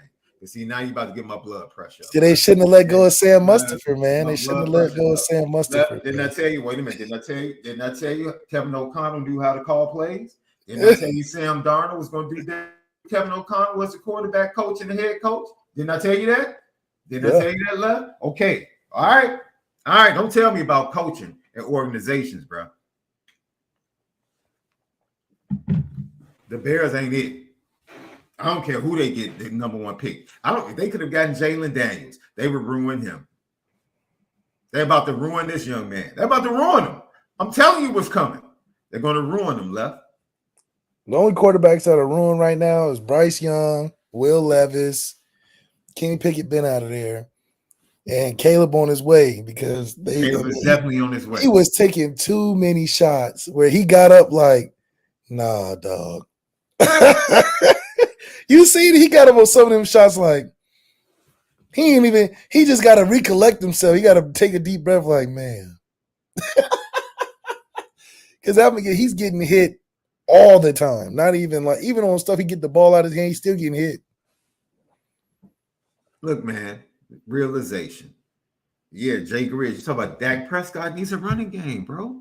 If Dak doesn't have a running game, he's not about to go out there and just line up and just throw the ball 40, 50 times. He ain't that dude. Some of these people need realization. 90% of guys ain't that dude. That's my point, Left. So why don't you build an offensive line and establish a run game for your guys? Yeah, Aaron Rodgers don't even throw 40 times in a game. Aaron Rodgers throw about 28, 25. They run the ball. Breece Hall's good. They got a couple. I mean, they don't even put the best throwing quarterbacks in that position. The only one that can really do that 40 times a game is guess who? Pat Mahomes. No, your boy, I'm going to be honest, boy. Your and boy Deshaun has done it. We've seen Deshaun do it when he was right. Yeah. But your boy Kyler. Your boy up there in Buffalo something, bro. Who, John? Hey, your boy getting better, bro. Let's stop hating, man. I don't hate. Bro. You got I to tell mean, me what he's the won to be boys, hating on. hey, he hasn't won a darn thing. I'm just Okay, saying so he's a joy to watch. That's all I'm saying. okay. You just He's a like joy to entertainment. watch. You Yeah. like WWE wrestling too. Yeah, You like absolutely. I WWE watched that wrestling too. I because they watched don't that win too. nothing in that. Hey, I'm just saying the man is a joy to watch. He's Yeah, a joy to watch. That's he all I'm give you saying. one Man. regular season game. Okay, we take that. What that get you? The Left. Madden cover. Okay, he got the Madden cover. Okay, we give him that. You got the Madden excitement. Left. Right, you a video game guy. Is he in the NFC or the AFC? In the AFC. That's a tough conference. And every time he have been booted out of the playoffs, it's been Joe or Pat. Come on, man. I mean, it's the top of the top. Y'all say he's so I'm good. just saying that's why he's third. Y'all say he's so that's why good. he's third. That's all I'm saying. All I'm saying is him and Lamar can't get over those two. Yeah, that's all I'm saying. Lucky Lefty podcast, Marcus Freeman. Just the preparation, the mindset. You know, it can't take a loss to have the mentality that we have to have mentally and physically to prepare the right way for an opponent. And so we have to be able to, you know, move past the previous game and really start the preparation the right way starting today as we meet with them this afternoon. And so, as I said last week, we can be a really good football team. We got work to do. Let's evaluate the film the right way. Let's come up with a plan to attack and fix the issues that we have, and continue to prepare and respect your opponent, you know, and know at any point you can beat any team you play and you can lose any team you play. That's the beauty of college football. And so we got to prepare and understand that as we prepare. Go ahead, Left. Prepare. I think I heard prepare I'm like tired six here. times. He started with prepare, ended with prepare. I couldn't get anything in between. But, you know, I hope he prepares. Shit. But at the end of the day, we're in another position where we can go out there and score 70 points. That should have been the whole moniker of what he was talking about, is 70-point achievement. This is no different than the last week and the week before. Is that we have to go in there and with the mindset, I heard mindset after preparation, but mindset was in there too. The mindset is what happened last week is the standard. That's what the fans were saying. This schedule is so easy because we can do that to everybody on the schedule. That needs to be the moniker, not prepare, because prepared to me right now sounds like a reset. Let's reset the week 2. Every time he says prepare, I'm saying he's going to restart and reset the team to week 2. Because you prepared week 2, and you said somehow the lack of preparation in week 2 is the difference, and it's not. And he starts showing me numbers and Pro Football Focus numbers. I don't want to see that. So what you're telling me, Marcus Freeman, is that domination, because we showed it already, has to be continued, right? Yes, it happens in preparation. But what else? What else are you doing in that week? Because something that happened that you got the guys up for, outside of a bad loss, what was that? What got y'all up to play like y'all did in the last week? That needs to be figured out. And I doubt it's from a preparation standpoint, because once again, the schedule is the same thing every week. Your morning lift, you go to class, 2 o'clock go to practice, hit a meeting or 2 after, and that's what it is. You don't do nothing. You don't get more time to prepare. Prepare is how you prepare. So domination in that mindset, whatever kicked in outside of losing, maybe losing kicked in, but that needs to be the standard that's carried on through the rest of the season. And maybe that's preaching physicality. Maybe that's preaching guys making plays and be put in position to make plays. And maybe that's even preaching, hey, we need to get the ball to Jeremiah Love. Be honest. Shit. We found out that when we get Jeremiah Love going early, the team has success. That's what you go into the press conference and say. Don't go in there and prepare, because who prepared? Riley didn't prepare. He go in there unprepared some games. So what are we talking about, right? Talk about the strengths of the team. That defense, holding guys under 21 points. That's what we need to do again. We're about to go 4 games with holding teams under 21 points. That's pretty dang good. Hell, if we put 66 like we did last week in the first 2 weeks, we'd be talking about number 1 team in the country. Seriously. Even Georgia gave up more than what we giving up. Now it's different competition, but still, like, we would be the number 1 team in the country if we played like last week in the first 2 weeks, because the opponent ain't no better. I mean, Come on, Texas A&M is a little bit better. First of all, Texas I like A&M, whoever that number 10 was. Reed, hey, That brother's something else. You know, I see Mike Elko He's not scared. recognized. He recognized that Connor Wegman. That no, But you see how fast they made a decision, man. Woo, good coaches. and they make won the week before. Yeah. Marcel Reed. He. They might have one down there left. They might have one. I mean, he plays with no fear, and that's half the battle. That's half the battle. He don't go in there scary acting.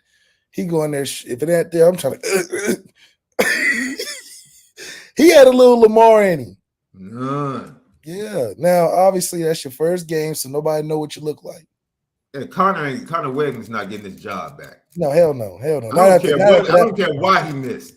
Connor Wegman's not getting his job back. Is Quinn Ewers getting his job back? Quinn's gonna get his job back. Shit, the way they hyping up Arch Quinn is going to get his job back. I hope so, man, because I mean, he just looks sad on the sideline, like y'all cheering pretty loud over there. For Double R. He said that Georgia gave up more points than Notre Dame on Saturday. He wasn't talking about for the season. Georgia gave up double-digit points on Saturday. Notre Dame gave up 7, and he said different opponents.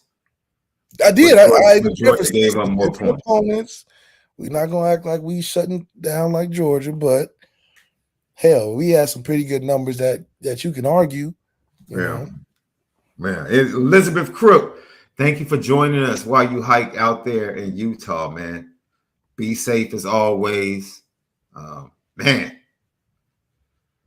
I do like that LA hiking, dude. That's not real hiking. You know how you just walk up some hills in LA. Oh, yeah, me and my daughter, we went hiking before. You just up there, you're like, oh, okay. Yeah, it's a nice view. You know, you get to see LA, you know. It's a nice walk. You sweat a little bit, you know, but that's not like real. I didn't have anything on my back. I didn't have a backpack or anything like that. That's the type of hiking I would actually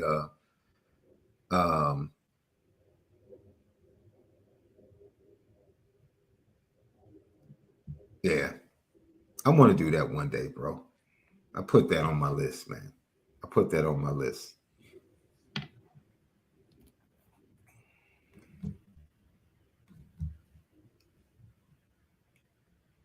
Next he talked about the O-line depth. Let's hear him talk about the O-line depth.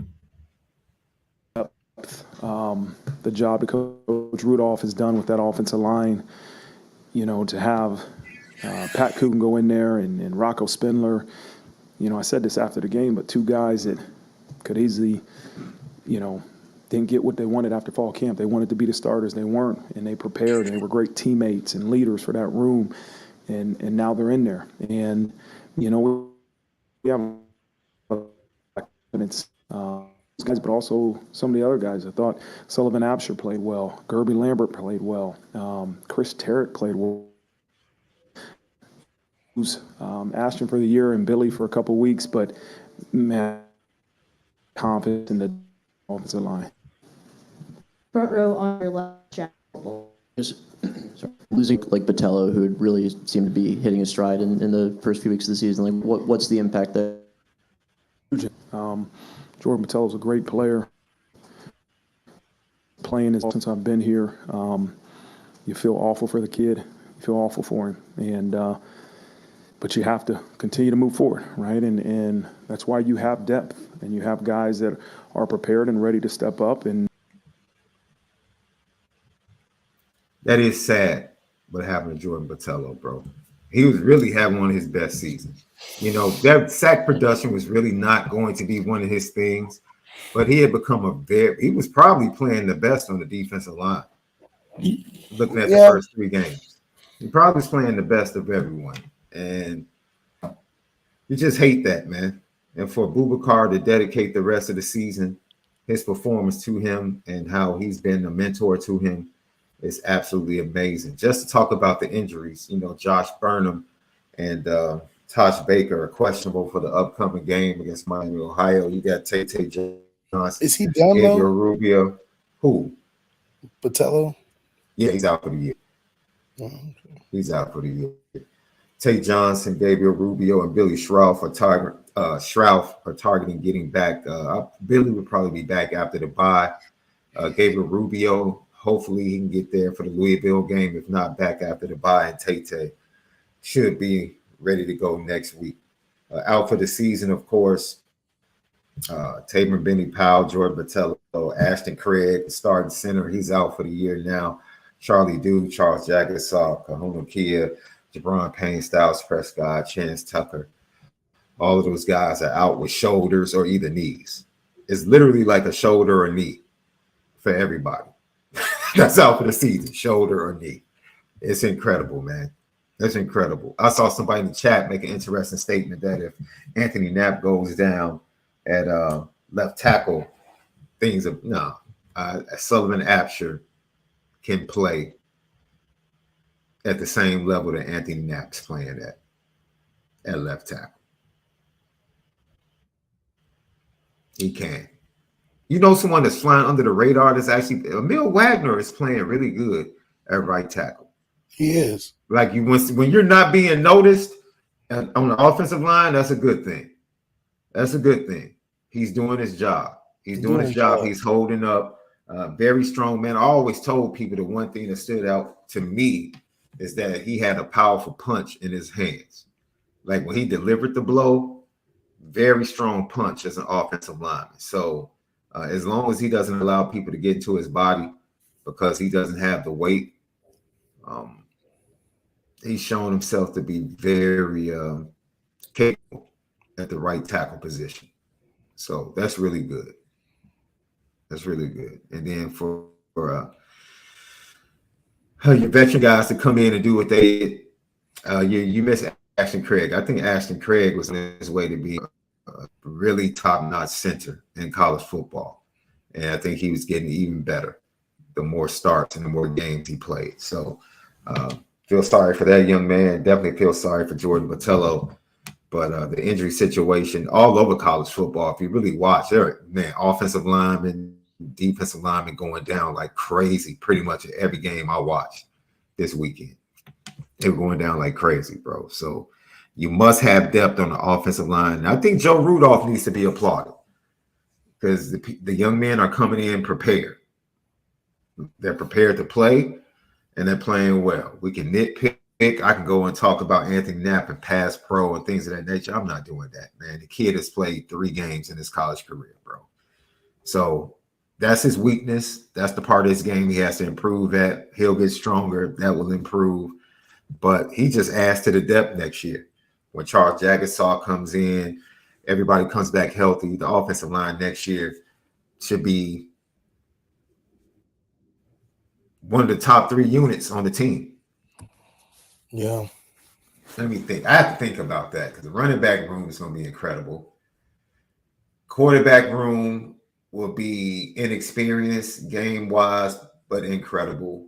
Defensive backfield is going to be absolutely dumb next year, even when Ben Morrison leaves. Linebackers are going to be dumb. I don't know. Maybe I stretched at the top 5. There'll be a top 5, but they're going to be good, nonetheless.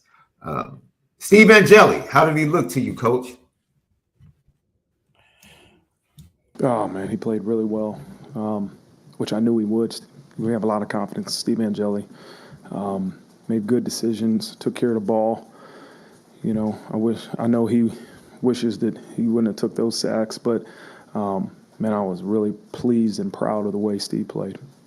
On Miami, Ohio, obviously another MAC team. Are there similarities to Northern Illinois? I know every opponent's different, but what do you kind of see from them that could present a challenge? A good football team that can come in here and beat us if we don't prepare the right way. And so that's the similarities I see between those 2 teams is that both of them were good football teams, and we have to respect them in terms of the way we prepare. Schematically, they're different, but a well-coached team. They do a good job of limiting your possessions on offense. both play really good defensively, and we have to really prepare our best to perform the way we want to have a victory on Saturday. There you go, Left. I know you don't want to hear the word prepare, man, but just talk about the first start. He was pleased with what he saw from Steve Angeli. Well, he should be pleased from what he saw all day. I mean, come on, everybody played well. Steve came in, and you know, a lot of times some guys need warm up. Steve didn't look like he needed warm up. I saw him make a couple checks.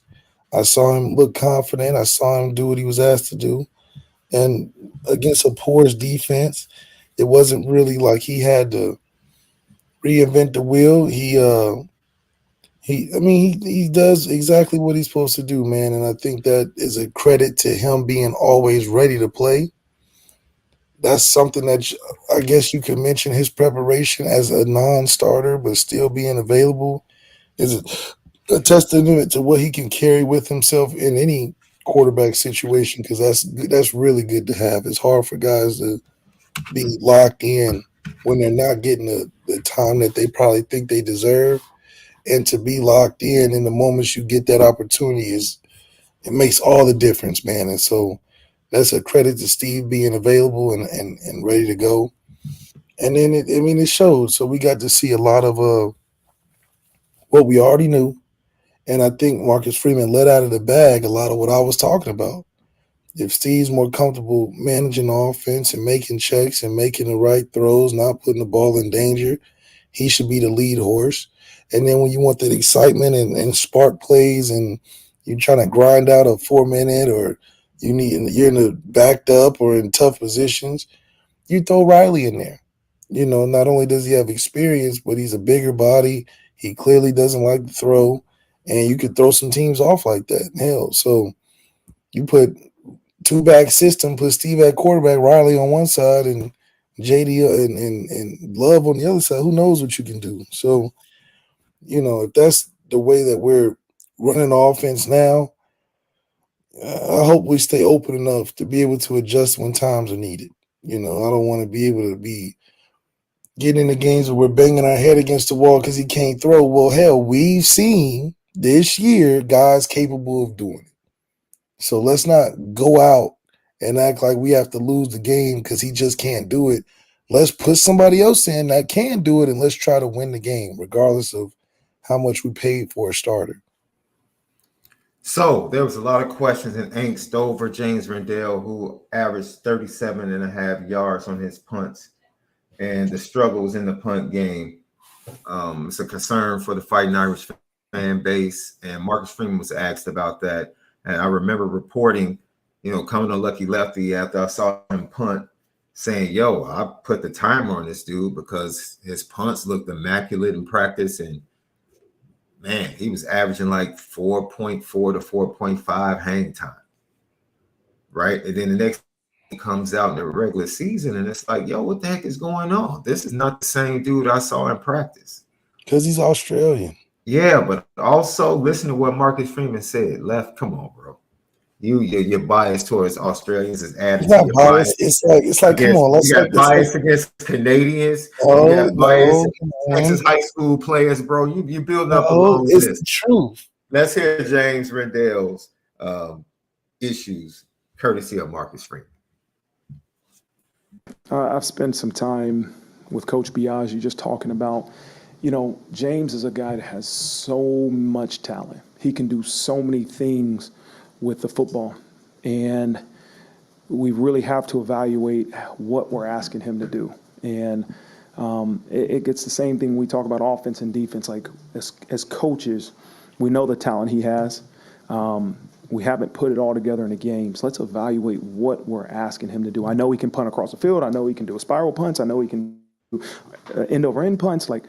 But what we got to do is call the things that he can do in the game.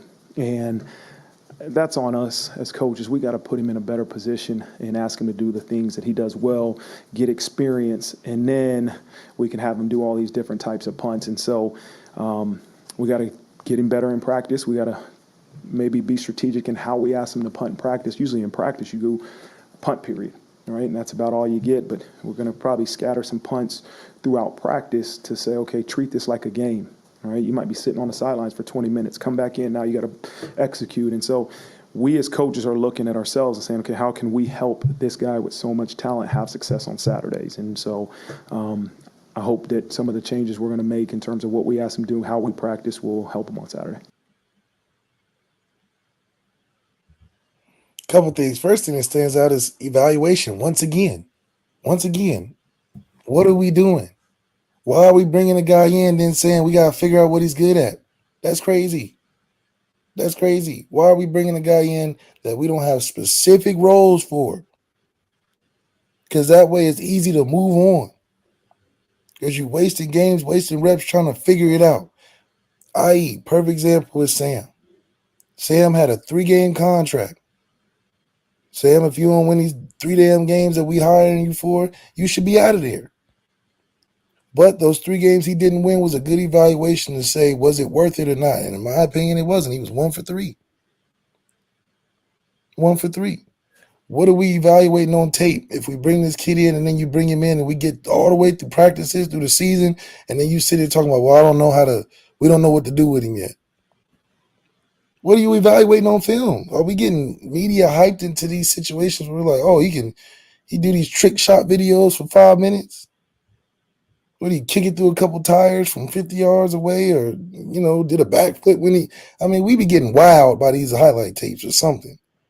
Where's the true evaluation at? That's not what I want to hear, that you got to find out what he's good at, and he's the punter that you're starting. Why are we rolling guys out there that we don't know? That's the second guy now. The second guy we done rolled out there that we don't know what he's doing yet. One was our quarterback. You rolling him out there trying stuff, hoping it, like, what are we doing? That's terrible. So it's not all the way the punter's fault. Clearly he was iffy to begin with if you got to figure it out at the moment. No, he wasn't down there. He wasn't iffy. When you allow him to punt regular, we saw him live and up close what he can do. Well, he came out the first game. That's what you can do if you can't do it in the game. You can't count. No. He's not punting regular. They got him doing rugby style. We didn't see him. That's terrible evaluation on our part. That's terrible point. Evaluation. That's we asked guys to do that. Why are we not just allowing him to just punt? And then you talk about, we're going to throw more punts in during practice. He can punt with spin. He can punt end over end. Like, dude, just punt the ball. Just punt the ball, dude. Let's not overthink this position. Punt the ball, 4.5 hang time, 42 yards. That's it. That's it. 42, 45 yards, 4.5 hang time, and we're cool. Treat him like a rookie. Don't treat him like his age, because y'all maybe think he's mature enough to go out there and sauce it up and give you different looks. Let's just roll him out like we would a freshman. Kick it as far as you can and flip the field. Let's start there. It's almost like an argument about which Chick-fil-A sauce is the best. Just get a sauce. Everybody wants to talk about, I like Polynesian. Oh, I like the Chick-fil-A. Oh, I like the Sriracha. Dude, if he has all these sauces, that's cool. Pick the one that you rock with. Yeah. That's it. Pick the one that you rock with. And let him do his thing. And let him get better. Because it's only going to get worse as the winds come into South Bend, as the season changes. I don't want this dude averaging 37 kicking into a 20-mile-per-hour wind. So now his punts are going to drop down to 33, 32. That's just as silly to me. That's all. Well, once again, realization. That is the theme of today's show. There seems to be a realization within the program about a lot of things that, okay, look, this is what it is. The realization that Kingston Villamuasa was not part of that first half consistent rotation at linebacker coming off his game against Northern Illinois has nothing to do with his future, has nothing to do with whether or not he's going to be starting by the end of the season. But at least there was a recognition like, hey, you have to clean this part of your game up. Jay Nosberry, once again, solid. Drake Bowen, once again, playing. Jack Kaiser played on the other side of the line of scrimmage a lot on Saturday. I like seeing that from Jack. I like seeing that veteran stuff.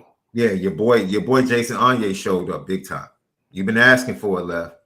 He flashed big time. Armel Mookum got in there, played a few snaps. Logan Thomas, like I said, everybody played, man. Everybody played, and it was very good to see. Yeah. But to hear Marcus Freeman say that, to say, yo, we got him doing like 3 or 4 different styles in the game. Like, are you just picking and choosing? Like, okay, go out there rugby this time. Okay, this time you go out there punting like this.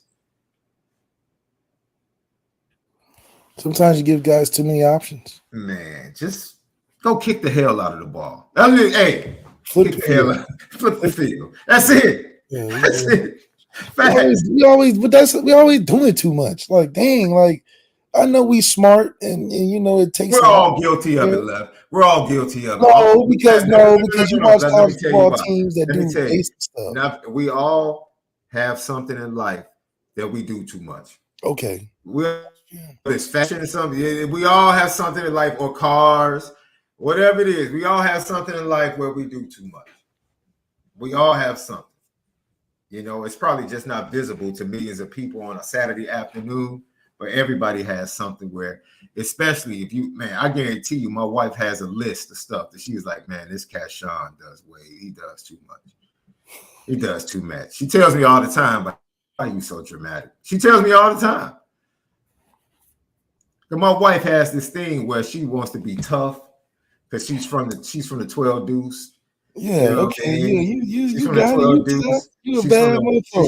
from the Wild Hunted, so she wants to act like she's hard. You know, she's the biggest softie in the world, so she walks around the house always like trying to bump shoulders with me. Oh my God! You know, she would bump me, and I'll like do this. She's like, "Oh my God, I didn't even push you that hard. You so hard." Yeah. She definitely would put that on the list. That you do too much. She does way too much.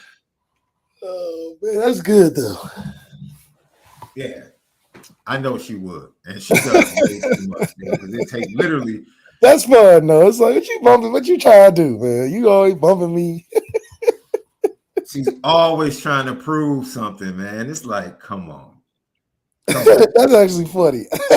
She does do here you go. To this day, but she's been doing it the whole time. The whole time. She'll bump me, and then she'll say, come on. Yeah, okay. I ain't scared of you. I just look at her like, man, don't make me get you right. I get you right now. Like, Tiffany, stop. Yeah, don't stop playing. Okay. Take your salts. Look, just go somewhere, man. I tell all the time, my baby girl is tougher than you. Yeah, like you ain't nothing, man. I raised one tougher. I was like, she was raised in the suburbs and she's tougher than you. Like, stop. So that's Marcus Freeman and what he had to say to the media today. Left some big games this weekend. Let's start in Georgia because I want to connect this to Notre Dame and people that want to constantly throw Notre Dame only gave up this amount of points to Northern Illinois. Ladies and gentlemen, if you had an opportunity to watch Georgia and Kentucky, the presumptive #1 quarterback in the upcoming draft had a terrible first half, a terrible 2.5 quarters. Georgia had a minute lead late in the fourth quarter and were given multiple opportunities by the Georgia defense to put the dagger in Kentucky on the road, and they failed to do it offensively. So guess who it was left up to? And this goes to, I don't care who you are, bro. Good teams know how to win. They ain't got nothing to do. It doesn't matter how good you play on that day. Good teams know how to win football games. You can talk about the off the field culture of Georgia. Georgia is absolutely horrible. They had another athlete arrested for driving 100 miles per hour. I don't know what's going on down there in Georgia. I have no clue. It's like another kid got arrested. Yeah, it's crazy. For the same thing. But what you saw on Saturday night, bro, is that as angry as that Georgia defense could have been with the position that they were consistently put in by the Georgia offense in this inept play, they closed the deal. That's what you do. And as much as we can talk about the mistakes of Notre Dame's offense against Northern Illinois, the Notre Dame defense had multiple opportunities to close the door defensively, and they didn't get it done. Championship teams get it done. Doesn't matter which side of the ball has to close the deal. Close the deal. That's right. Close the deal. And that's what you saw. Everybody was laughing. Oh, Georgia's in a close game. Georgia's playing. They won. They move on the next week. That's all that matters. They won. Notre Dame had the same opportunity playing a C game. They had an opportunity to close it offensively, got the turnover with the interception, and they still had the opportunity defensively to shut the game down. To me, Left, that's the next step. I don't care about how many points they score against Miami, Ohio. I want to see the next time they play a C game, can you win? If you're on the road against Georgia Tech and you're not playing well, still win the game.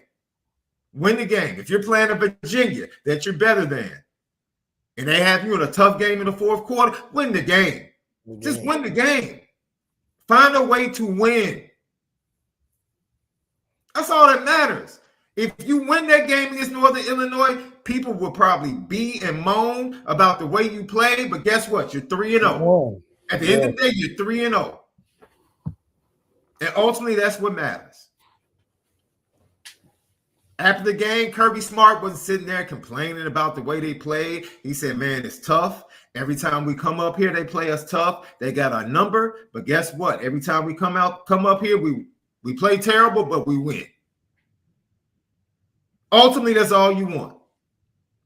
Now, during the week, we'll handle how we played during the week because that's what you do as a coaching staff.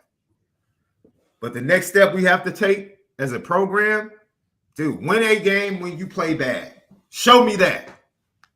Show me you can win a game when you're not at your best. When Notre Dame is at their best under Marcus Freeman, 95% of the time they're going to win. 95% of the time, they're going to win that game. Thank you, Double R. Is it 20? I thought it was more. It's only 25. That's lower than I thought it would be. 25. And for me to say that's low, that's actually hilarious. But 25 driving the rest since 2023. That's I'm going to step out on a limb and say that they're in cahoots with law enforcement down there. And I probably would say it's been more, but they've let some go. I feel confident saying that. It's probably more than that, and they probably let some go. I'm going to keep it a buck. It's probably to the point that law enforcement is like, come on, man. Dude, we just can't keep all of these under wraps. We have to report some of them. I guarantee you it's more than what's been reported. Guarantee. It's been more than that. And if you just want to include like just driving violations, DWIs, stuff like that, it's probably more. It's just a really bad culture down there off the field. But they care about winning football games, and they do a darn good job of doing that. I'll tip my cap to their on the field culture. It's gotten the job done. It's definitely gotten the job done. So I wanted to make that point about that game. Next, I want to bring up what we saw, because I really don't care, because it's not a big deal to me. I've done both. That's what I'm about to share. Whether it's the Nicolosi kid from Colorado State, their quarterback, or Shedeur Sanders. Horton, the wide receiver, tabbed as a second-round pick by most as a wide receiver. Him and his quarterback were talking trash all week. Just talking trash about Colorado, talking trash about Shedeur Sanders. And then it came game time, and Shedeur puts up 300, 4 tutties. And Travis Hunter, I've never seen somebody, this first time I saw this left, I've never seen someone intercept the pass. Yep. And then finish the drive off for the offense by receiving a touchdown. On the Yeah. he got the ball back via the interception, went back on the field as the receiver, and scored the touchdown on the possession of the series following the interception. Crazy. Yeah, I was like, yo, this is dumb. This is dumb. But it just shows that finally somebody has proven that if you get the opportunity, Deion's just given the opportunity. I'm sure there are multiple guys through college football that can play both ways like that if given the chance. Travis is the first athlete that has been openly given the opportunity to do both, and they coach rides for it. Mm-hmm. Yes, he's good at playing both, but I'm sure there's a bunch of guys that can do both sides. It's just not a question, You can get away with it in college, but you're not about to minimize what this dude is doing. I don't want to minimize. I'm not minimizing. I think what he's doing. You said it's a bunch. I'm not saying. I don't think it's a bunch that can do it at his level. I don't. There's not a bunch that gets the opportunity that Travis is getting. There's not a bunch that gets that opportunity. All right. Okay. There's not. I thought. Now I will. It took. Prime is the perfect coach to let somebody do it because he's. That's what I'm saying. That's what I'm saying. So he has more. No other coach is going to be thinking like that. I understand that. They're just not going to do it. They just as much as we like. Hell, I feel like we had a couple guys on the team that could do both. CJ probably could have done both. Yes, CJ could have did both. Kavari could have did both. Kavari was a good running back in high school. In slot. Yeah, like we had. That's what I'm saying, but it was never a question. So it was not like, and at the end of the day at Notre Dame, we didn't need it. We didn't need a guy to play both ways. We had Will on one side and we had Bennett on the other side. It's like Kavari played defense, but Cody Riggs played offense. Defense could easily play offense. CJ played both. He didn't play both exclusively, but hell, Xavier Watts can play both. Yeah. Xavier Watts won Defensive Player of the Year. Like, if Marcus Freeman was like, man, if Marcus Freeman was like, man, let me try to get a Travis. He already got a Defensive Player of the Year that came from offense. Just put him on receiver. Let him cut. What's the most? He gonna run a couple routes. I mean, shit. It's not like Xavier Watts can 100% be a Travis Hunter. Yeah. Where is Kavari? Just got married, right? Didn't he recently just get married? He just had a shorty. He had a kid. I'm sorry, I misspoke. I don't want to put that. I don't. He got married and then I'm messing up. You put it on me, Sean. I started thinking about me. You talking about Kamari. I'm sorry. I misspoke. He just had a baby. Congratulations. Yeah, that's wild, man. Yeah, that's a wild man. You talking about wild man. He getting married. Yeah, he's going full beard now, like complete beard now. So. Yeah. Shout out to Key. He got them business routes going, man. He got them FedEx routes pushing his stuff. Oh man, making that paper, getting that hustle on, baby. You know how it is. They said, man, make money. See, this is the thing. The big issue coming out of that game, the conversation or the lack of handshake between the quarterbacks, which is traditional after every football game. Nah, not the way Nicolosi was talking. Let me tell you something, ladies and gentlemen. You can talk poor sportsmanship, and I say this because I've done both. Because in the baseball game, we line up and we shake hands after the baseball game. I've had a dude talk crazy on the mound and just walk straight past him in the handshake line. Like, no, we're not good, bro. We're not. If you show me who you are, I'm cool with that, right? If you tell me you don't like me, I know I respect you for telling me you don't like me. Don't expect, no. What are you talking about? No, we're not playing kumbaya. That's what she said. He said, "Nah, I use that." Right. So don't walk up to me after the game. You try to walk up and like, all right, you got it, bro. You said you told me where you stand. You publicly told me where I stand publicly. So don't do this in front of the cameras now. Now you're trying to do this with the cameras on the field. No. Keep that same energy. Keep that exact same energy. Because the truth of the matter is, if I shake your hand, you still feel the exact same way about me. So we're not about to fake talking it. crazy. We're not about to fake it. Your thoughts about me didn't change. Keep the same energy. We can just head nod and keep it pushing. What's up? Because you did a whole sit down. Whole sit down interview. Come on, dog. At least go back and forth when I call you out. You like, I was talking that crazy. You got me. He was like, oh man, you still on that? I'm on that. Don't try to dismiss it like I'm doing too much. No.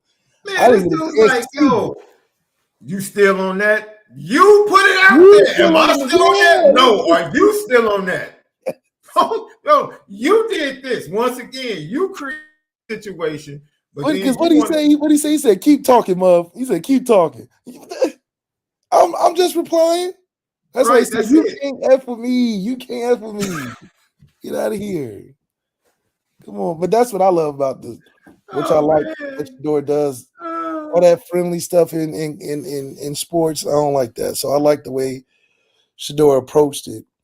He already got his own issues. He's so funny. He done brought the whole line in the bro. It is. He done brought the whole line in there talking about y'all can't tear us apart. You have to have the ability to say, yo, you were out of order, Shador. What you did to your O-line, you were out of order. For whatever reason, you left the field early against Nebraska. You were out of order. Let that go. It's over with. You don't compound what happened previously and put it in a situation where the Colorado State's dudes, they were out of order, bro. They were out of order. Out of order from the jump. Yeah, regardless of what happened on Saturday night, they were out of order. And Deion funny talking about Deion just get blown up by 50. That's crazy to be talking like that. And Deion didn't give a darn. No, they had the ball back and should have been kneeling down. He was like, man, that man's still going for it. He went for it on 4th and 5. That's like, what is he doing? He's trying to embarrass these dudes. The coach has been talking trash. The coach talked about his mama. Oh, he did? Last year. That's why last year. He still talked about his mama, his upbringing. Now, quarterback and the wide receiver talking about Shador. It's like, yo, man, get control of your team, bro. Get control of your team, bro. Get control of your team, bro. They just keep chatting for what? Like, what are y'all trying to get out of this? Yo, and then Travis is out here going wild. Travis Hunter's just doing whatever he wants to do. 100 yards, picks, touchdowns. Whatever he wants to do. And talking trash. Dancing. And you know, you can't stop me. There's nothing you can do. Yeah, because he was locking up the receiver that was talking crazy too. Dude, so everybody got a little bit of it. Let me tell you something. I don't know if did you watch the whole game? Yeah. Bruh, Shador's best pass of the night got called back for holding. This dude got smacked and let the ball loose. Just man. Boom. Horn caught it. I'm like, dog, that's a beautiful ball. Like the dude should have had 400 yards and 5 touchdowns. He's lighting your team up. And now you want to walk up after the game like, yo, yeah, what's up? Yeah, that's great. Yeah, that's crazy. Nah, bro. No. That's crazy. No. And everybody in the chat is lying. If somebody talked about you and you want to act like you would have been GC after that game, like a cool handshake, bless you, brother. Stop that, man. Stop. I'm GC and I'm telling you, no, sir. I'm gonna let dude have it. Very Christian-like. I would have found a way to let him know, nah, we're not good. We're not good at all. I'm sorry. Lucky Lefty podcast. Billy Napier. Shout out to Mike Elko. Mike Elko's team actually looks like, and Mike Elko and Texas A&M getting better helps Notre Dame in the long run from a resume standpoint at the end of the season. Ultimately, if Notre Dame keeps track and they continue to do what they need to do, a one-loss Notre Dame team is making it into the playoffs. But the resume is strengthened if Texas A&M, being led by Marcel Reed at quarterback, continues to get better. Billy Napier, man, that buyout The board of trustees met Sunday morning. Now, you know when the board of trustees said, man, we need to meet Sunday morning. Yeah, you might not make it to media day, bro. You might, and that cat DJ Lagaway will be back in the portal. I guarantee it. He'll be back in the portal. Oh man, it'd be sad if he. I mean, yeah, the portal's available, and if he leaves, that'd be terrible. Yo, absolutely amazing. But more than that, the defense. I've never seen a Tennessee defense under Josh Heupel be this physical. Yeah, they're really good. Like the competition stiffens for them a little bit in coming weeks as they get into the heart of that SEC schedule. But yo, they might be a force to be reckoned with. That might be one of those Alabama losses for you that gets them to 5 left. Well, yeah, Tennessee's got some of that Alabama identity on defense. They're very physical.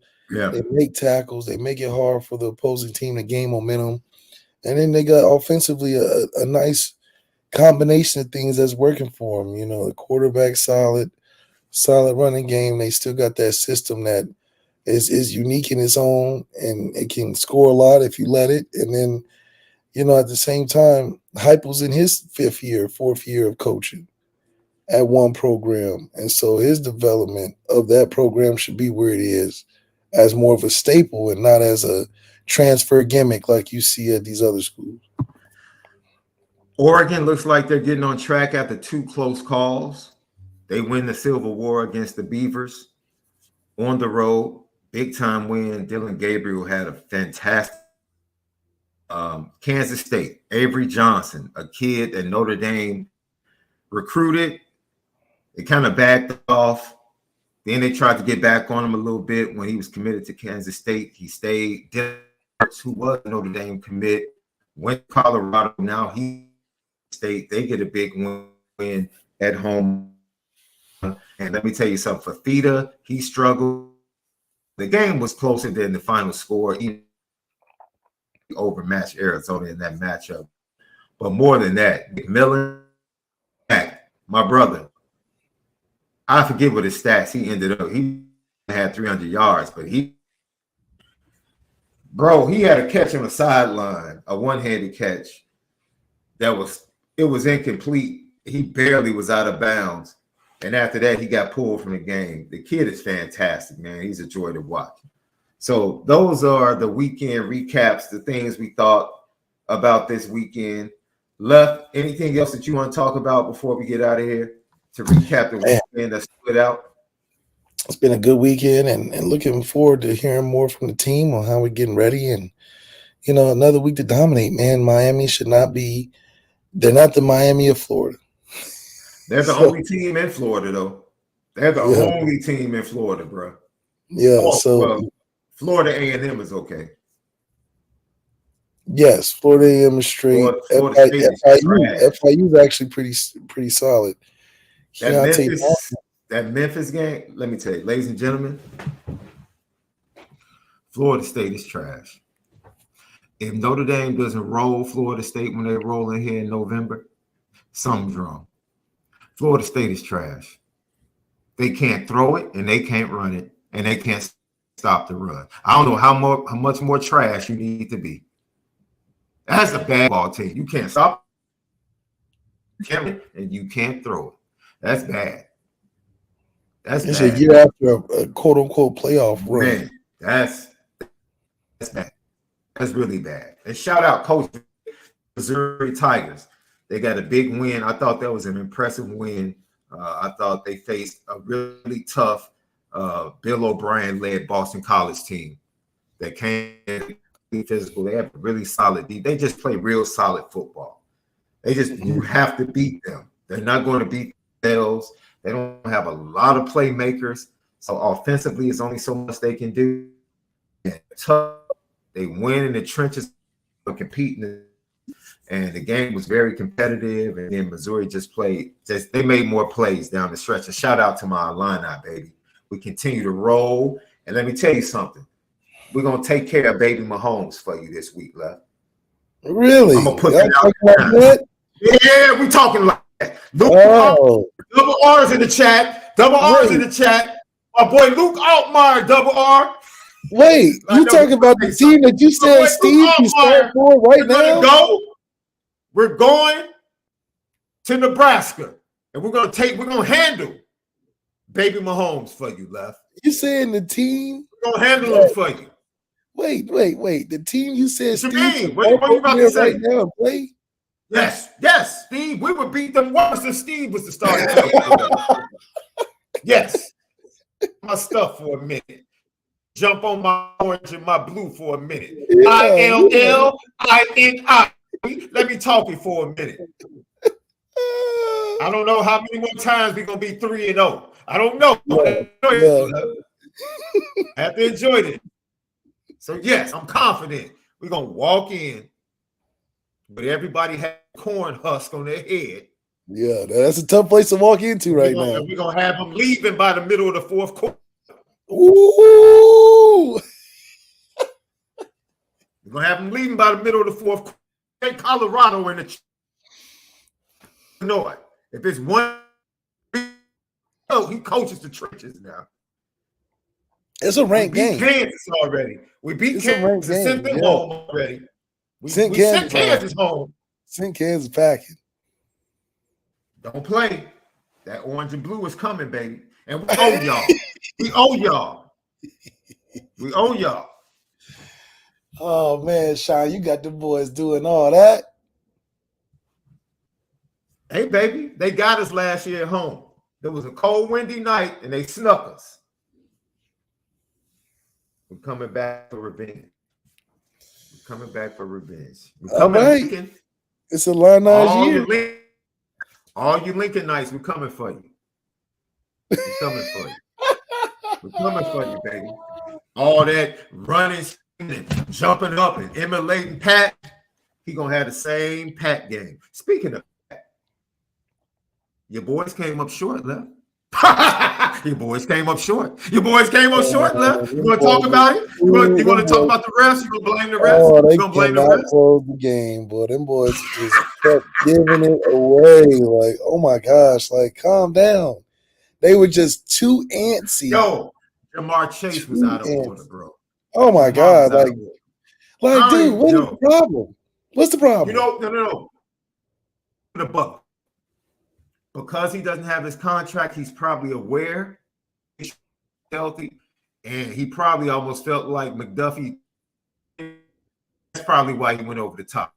Yeah. He probably was more upset about the fact I'm out here playing, and this type of crap can happen, and y'all won't give me my money. That's yeah. That's probably the issue at the core. Because I was like, yo, why is he acting like this? He's overreacting like crazy. Like, it's like, dude, like you are in a game, like you are about to blow the game. Talking about what? Like, what's the problem? You yelling at the refs like, come on, this is not basketball. You're not getting no conversation with refs in football. What are you doing? I mean, I'm lucky to hit the field goal, but still. Did you watch the summer edition of Hard Knocks with the New York Giants? No. They talked themselves out of trading up because they said the price was too high to trade up for Jalen Daniels. And they would stick with their quarterback. Well, they should have saw we should have traded up for him. Because this is what we have in quarterback right now. So we didn't trade up for this, and we walk out the door. Wait, who, the Giants? Yes. For Daniels, and we let Saquon walk out the door to depend on Daniel Jones. Well, they didn't have a kicker. What did you say? Evaluation. Evaluation is the key to every man as a good. Well, not in the NFL. That's a money thing. I think that's manager. Sports, you have to be able to evaluate people, man. If you are poor at evaluating people, how do you put people in the right places in your organization? If you can't properly money thing, though. I think that was a money thing, Daniel Jones. With Daniel Jones? Yeah, I think they did that because of the money. Man, eat that money. Eat that money. I'm eating that money. I'll send that dude packing. If I had a chance to go get Daniels, Jaden Daniels and keep Saquon, okay. Let him go, get Jaden Daniels and keep Saquon, or keep the quarterback you have. What would you do? What would you spend money on, Left? Man, you know how New York got to keep that in there. Come on, man. Come on. They got to keep that in there. They They had how long had they waited to see if Eli was going to be good? A long time. Eli won 2 Super Bowls. He won 2 Super Bowls. But before them 2 Super Bowls, it was like, damn, like can we? You're right. He won 2 Super Bowls. New York going New York. They bet and they won. New York is going to New York. They are not going to go. That man literally can walk up to Tom Brady and say, "You can't beat me in a Super Bowl, dog." Literally. He can literally walk up to Tom Brady and say, "We can play a Super Bowl again. I'll beat you again." Yeah, he can just throw a future one now. Yes, he can just let it go. He can just let it ride now, like Tom. I do it again. Even in your best day, I do it again. Get you. Literally, even with your best team you've ever had, I can still beat you. You had your best squad, and I beat you. Ever had, and I whooped you. I think the Giants are hoping that Arch Manning comes. Clearly, we're seeing the writing on the walls, and I can only hope Quinn Ewers can survive this tidal wave. Quinn Ewers literally cannot play bad for the rest of the year. Yeah, cannot play bad because anything they damn near.